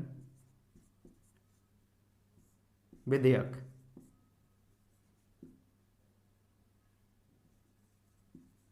और उसका क्रमांक क्या था? 28वां था। उसका क्रमांक उस साल का 28वां क्रमांक था। अब देखिए, यह विधेयक पास होता है और उस टाइम हमारे राष्ट्रपति कौन थे? KR नारायण। और आपके लिए क्वेश्चन है, उस टाइम हमारे प्रधानमंत्री कौन थे 2000 में? यह आप कमेंट करके बताएं। अब KR नारायण ने इस पर क्या किए? हस्ताक्षर कर दिए। हस्ताक्षर कर दिए तो यह विधेयक क्या बन गया? अधिनियम बन गया। और कौन से संविधान संशोधन से? 84वें संविधान संशोधन से क्या हुआ? मध्य प्रदेश से छत्तीसगढ़ पृथक हो गया। अब देखिए क्या होता है। और यह विधेयक प्रस्तुत किसने किया था? LK आडवाणी ने किया था उस टाइम। अब देखिए, अब 84वें संविधान संशोधन से क्या हुआ? हमारा छत्तीसगढ़ पृथक हो गया। और अब छत्तीसगढ़ पृथक हो गया तो जब मध्य प्रदेश से छत्तीसगढ़ पृथक हो रहा था तो हमारे CM कौन थे? CM थे दिग्विजय। यह क्वेश्चन भी आता है, याद रखें। और हमारे गवर्नर कौन थे? विभाजन के समय हमारे गवर्नर कौन थे? भाई महावीर।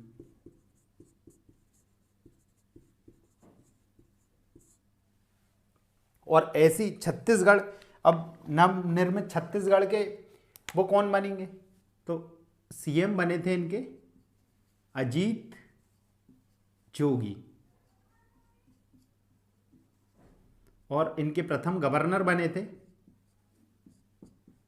दिनेश नंदन सहाय। यह फैक्ट भी याद रखें आप। तो अब क्या हुआ था, जो हमारा इस तरह हमारा छत्तीसगढ़ मध्य प्रदेश से पृथक हो गया। तो अब क्या हुआ, हमने क्या देखा था? यह सब चीज़ें आप स्क्रीनशॉट ले लें या फिर आप लिख लेना। अब देखिए, पर ये दोनों के CM और गवर्नर जरूर याद रखें। अब 2000 से पहले हमारी क्या स्थिति थी? 61 जिले थे हमारे पास 2000 के पहले, है ना। 43 से 61 तक आए थे। अब क्या हुआ? टोटल 61 जिले थे। तो अब जो नया छत्तीसगढ़ राज्य बना उसमें 16 जिले चले गए। और मध्य प्रदेश के बाद पास कितने बचेंगे? फिर 45 जिले बनेंगे। अब 61 में से अपन 16 को यहाँ से वो कर देते हैं तो कितना बचेगा? 45। यह कहाँ चले गए? यह CG में चले गए, छत्तीसगढ़ में। और ये कितने बचे? MP में। और अब संभाग की संख्या भी कम होगी। तो संभाग कितने थे? संभाग बचेंगे मध्य प्रदेश में 9। तो 2000 में क्या स्थिति है मध्य प्रदेश की? 45 जिले व 9 संभाग। इस तरह हमने देख लिया कि मध्य प्रदेश और छत्तीसगढ़ किस तरह से पृथक हुए। तो फिर हमारा क्या अवस्था है? जैसे छत्तीसगढ़ पृथक हो जाता है तो यह हमारा क्या अवस्था है? मध्य प्रदेश बचेगा। 2000 में इस तरह हमारा मध्य प्रदेश का नक्शा हमें प्राप्त हो जाता है, जिसमें 45 जिले और 9 संभाग थे। और यही वर्तमान का नक्शा है हमारे मध्य प्रदेश का। अब हम 2000 से लेके 2000 अभी 21 चल रहा, अभी तक क्या परिवर्तन हुए और कौन कौन से पुनर्निर्माण हुए, पुनर्गठन हुआ, अब हम यह जानेंगे नेक्स्ट लेक्चर में। तो अभी हम किस स्थिति में हैं? हमारे मध्य प्रदेश में 45 जिले और 9 संभाग है। अब 52 जिलों तक हमको पहुंचना है कि कैसे कैसे 52 जिलों का निर्माण होता है और हमारे संभाग में क्या परिवर्तन होता है। धन्यवाद। उम्मीद करता हूँ आपको यह लेक्चर पसंद आया हो और ज़्यादा से ज़्यादा लोगों को इसे शेयर करें, जिससे ज़्यादा से ज़्यादा लोगों को यह जानकारी प्राप्त हो सके। धन्यवाद। हेलो एवरीवन, आज की इस क्लास में आप सभी का स्वागत है और एक बार पुनः हम आ गए हैं मध्य प्रदेश का पुनर्गठन लेकर। पिछले क्लास में हमने क्या बात की थी, 2000 की स्थिति को देखा था हमने, जब मध्य प्रदेश और छत्तीसगढ़ पृथक पृथक हो चुके थे, उनका विभाजन हो चुका था 1 नवंबर 1956 को, यह हम जान चुके थे। और जब मध्य प्रदेश में कितने जिले शेष बचे थे, 45, और 16 जिले कहाँ जा चुके थे हमारे, छत्तीसगढ़ में, और 3 संभाग जा चुके थे, और मध्य प्रदेश के बाद 45 जिले और 9 संभाग शेष बचे थे।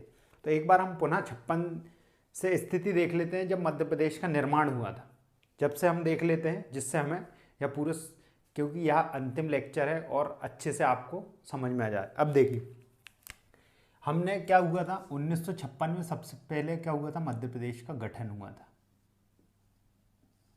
था।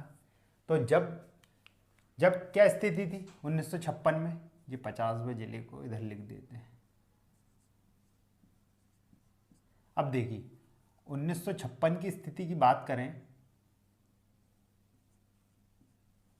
तो पूरे भारत में 14 राज्य और 6 केंद्र शासित प्रदेश बने थे। उसमें से एक मध्य प्रदेश भी था 1 नवंबर 1956 को। जब मध्य प्रदेश में कितने जिले थे, 43 जिले थे, 43 डी लिख देता हूँ, और जोन कितने थे, 8 संभाग, तो जेड लिख देता हूँ, है ना, 8 संभाग। आप ये समझ लीजिए 43 जिले और 8 संभाग, इनको ऊपर लिख दिया जाए।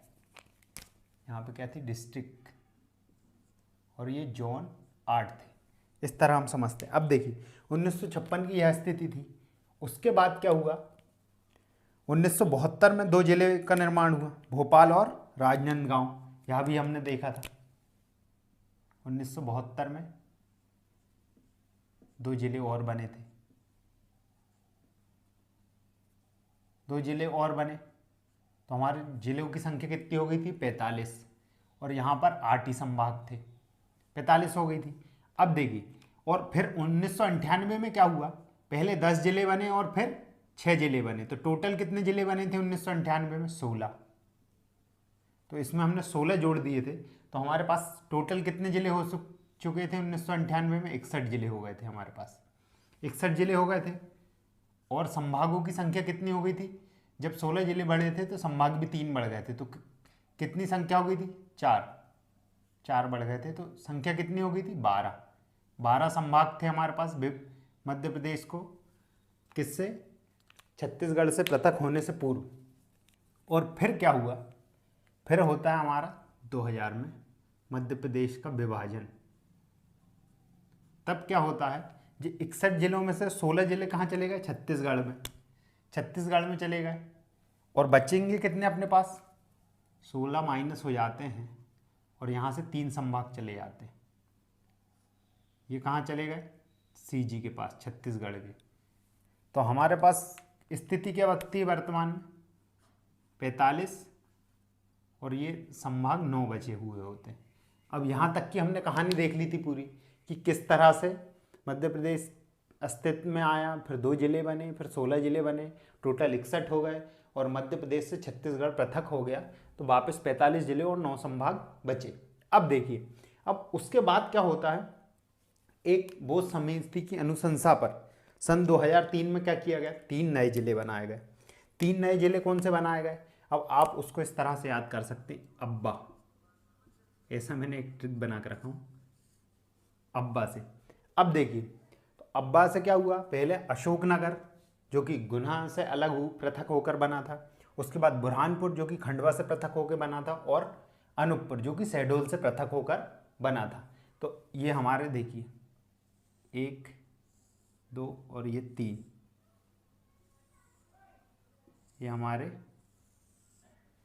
3 जिले कब बने थे, ये बने थे 2008 में, वो 2003 में, 2003 से 3 जिले, आप ये भी याद रख सकते हैं, है ना। 2003 में हमारे 3 जिले बने थे, 3 नए जिले बने। तो अब 2003 में लिख लेते हैं हम कितने जिले बने। 2003 की बात की जाए तो हमारे जिले कितने बनते हैं, यहाँ पर बने हमारे 3 जिले, संभाग 9 ही है ना। तो टोटल कितने हो गए हमारे पास, टोटल हो गए 48, संभाग 9। अब 48 हो गए। अब उसके बाद हम आते हैं सन 2008 में। सन 2008 में कितने जिलों का निर्माण होता है, सन 2008 में 2 जिले का निर्माण होता है। सबसे मध्य प्रदेश का सबसे पश्चिमी और सबसे पूर्वी 49वां और 50वां 2 जिले बनते हैं। अब हमारे 2 जिले बनेंगे, 2 और ऐड कर दिए जाएं, 2 और ऐड कर दिए गए, कितने हो गए हमारे 50 जिले हो जाते हैं। अब देखिए तो वहाँ सबसे हमारा पूर्वी जिला कौन सा था, ये दोनों जिले बने जो रेड कलर से हैं, ये दोनों, ये इसको अभी क्रॉस नहीं करना है, ये हमारे 2 जिले बने, सिंगरौली और अलीराजपुर। 49वां जिला अलीराजपुर बना जो कि झाबुआ से पृथक होकर बना था, और 50वां जिला हमारा सिंगरौली बना जो कि सीधी से पृथक होकर बना था। ये हमारी ऊर्जा राजधानी भी है, बेड़े ने धरी। अब देखिए आपको यह याद रखना है कि 49वां जिला कौन सा था हमारा, अलीराजपुर। 50वां जिला कौन सा था, सिंगरौली। यह क्वेश्चन आता है, जैसे पुलिस वगैरह के एग्जाम में यह क्वेश्चन आते हैं कि 50वां जिला कौन सा था हमारा। और डेट कब बना था, ये बना था 17 मई 2008 को। क्या बना था हमारा, अलीराजपुर। और सिंगरौली कब बना था, 24 मई 2008 को। और जो हमारे 3 जिले बने थे ये कब बने थे, ये 15 अगस्त 2003 को। इनकी भी डेट लिख लें आप। अब क्या हुआ हमारा, जो 8 में 2 जिले बन गए, सबसे पश्चिमी और सबसे पूर्वी। यह बात याद रखें, 17 मई को 49वां जिला और 24 मई को 50वां जिला। कब, सन 2008 में। तो टोटल हमारे पास 50 जिले हो गए। अब हमारे संभाग 9 थे, तो संभाग भी 2008 में 14 जून सन 2008 में क्या हुआ, एक संभाग का निर्माण भी हुआ, एक संभाग भी यहां पर बढ़ाया गया। तो टोटल हमारे कितने, और वो संभाग कौन सा था, वो संभाग था शहडोल। संभाग हो गए 10। कौन सा संभाग बढ़ाया गया, शहडोल।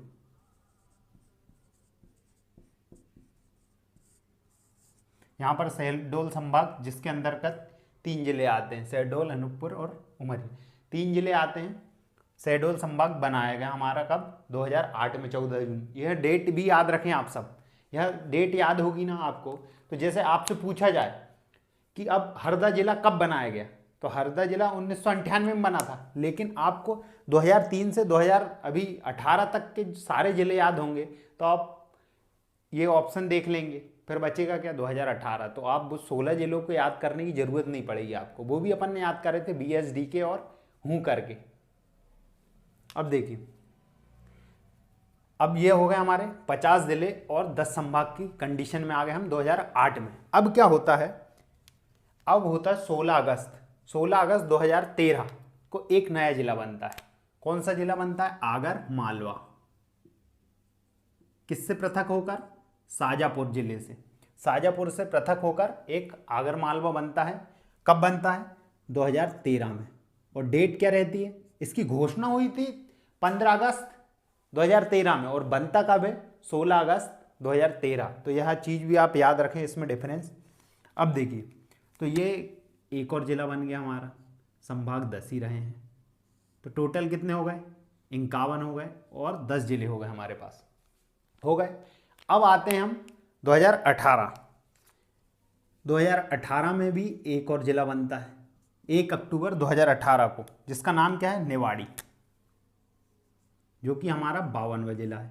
और किससे पृथक होकर बनता है, ये टीकमगढ़ से पृथक होकर बनता है। ये देखिए यहाँ टीकमगढ़ है, टीकमगढ़ से निवाड़ी बनता है, 52वां जिला। तो आप यह रखें, देखिए आगर मालवा 51वां जिला है, इनके वो भी याद रखना कि 49वां कौन सा था, 50वां कौन सा था, अलीराजपुर, 50वां सिंगरौली, 51वां आगर मालवा और 52वां निवाड़ी।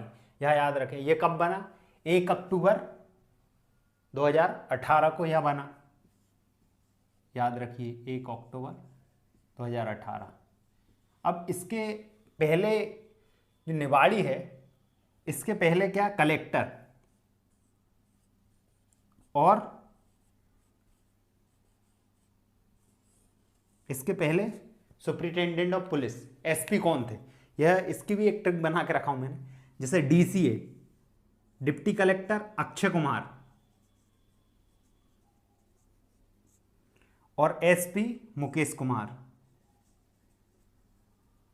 या मुकेश श्रीवास्तव है शायद, तो आप ऐसे याद रख सकते हैं।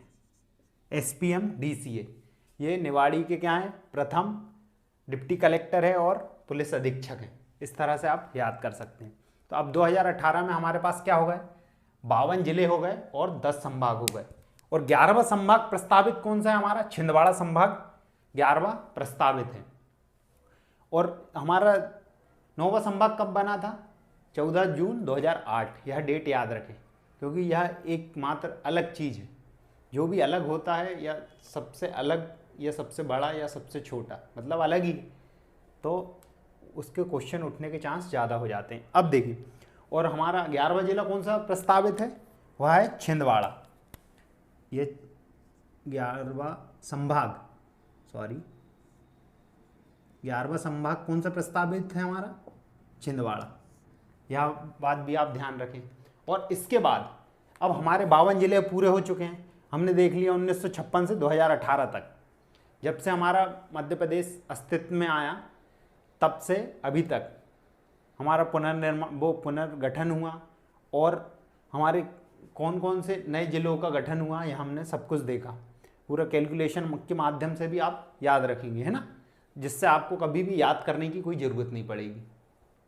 और ये जिले भी याद रखना कब बने, ये 2003 में 3 जिले बने, 2008 में 2 जिले बने, 2013 में 1 बना और 2018 में 1 बना। इस तरह हमारे पूरे जिले हो चुके हैं। अब देखिए, अब जो प्रस्तावित जिले हैं, 4 जिले प्रस्तावित हैं, जो कि कौन कौन से हैं।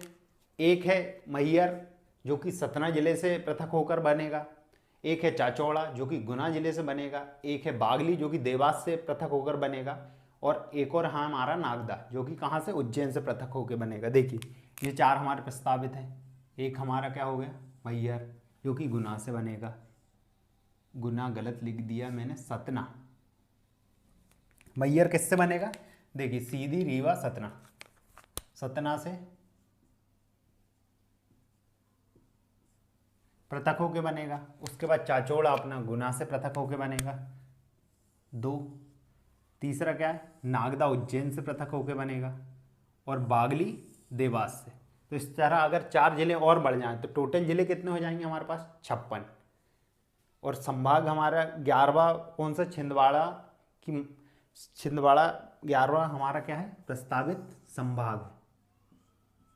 यह बात भी आप ध्यान रखें, क्वेश्चन आ सकता है। तो इस तरह हमने जान लिया कि मध्य प्रदेश प्राचीन काल से लेकर, मध्य प्रदेश जब का एक क्षेत्र था, क्षेत्र की जानकारी से लेकर हम पूरे 52 जिलों की जानकारी हमने प्राप्त कर ली। उम्मीद करता हूँ आपको पुनर्गठन बहुत अच्छे से समझ में आया होगा। और कोई भी आपको इसमें दुविधा है, कोई भी समस्या है, तो आप मुझे कमेंट में क्वेश्चन पूछ सकते हैं। और आपके लिए एक क्वेश्चन है कि जैसे अब आगरमालवा शाजापुर से अलग हुआ और टीकमगढ़ से निवाड़ी अलग हुआ, तो निवाड़ी किस संभाग के अंतर्गत आ गया, जैसे सागर के, ये तो मैं बता दिया। लेकिन जो बाकी 2003 से अभी तक हमने देखे, तो आप इन सब के संभाग भी पता कर लें कि कौन सा जिला जिसका गठन हुआ है वह किस संभाग के अंतर्गत रखा गया है। यह भी क्वेश्चन आते हैं। तो इस तरह हमारा पूरा मध्य प्रदेश का पुनर्गठन समाप्त होता है। अब एक नए टॉपिक के साथ मिलते हैं नए लेक्चर में। धन्यवाद।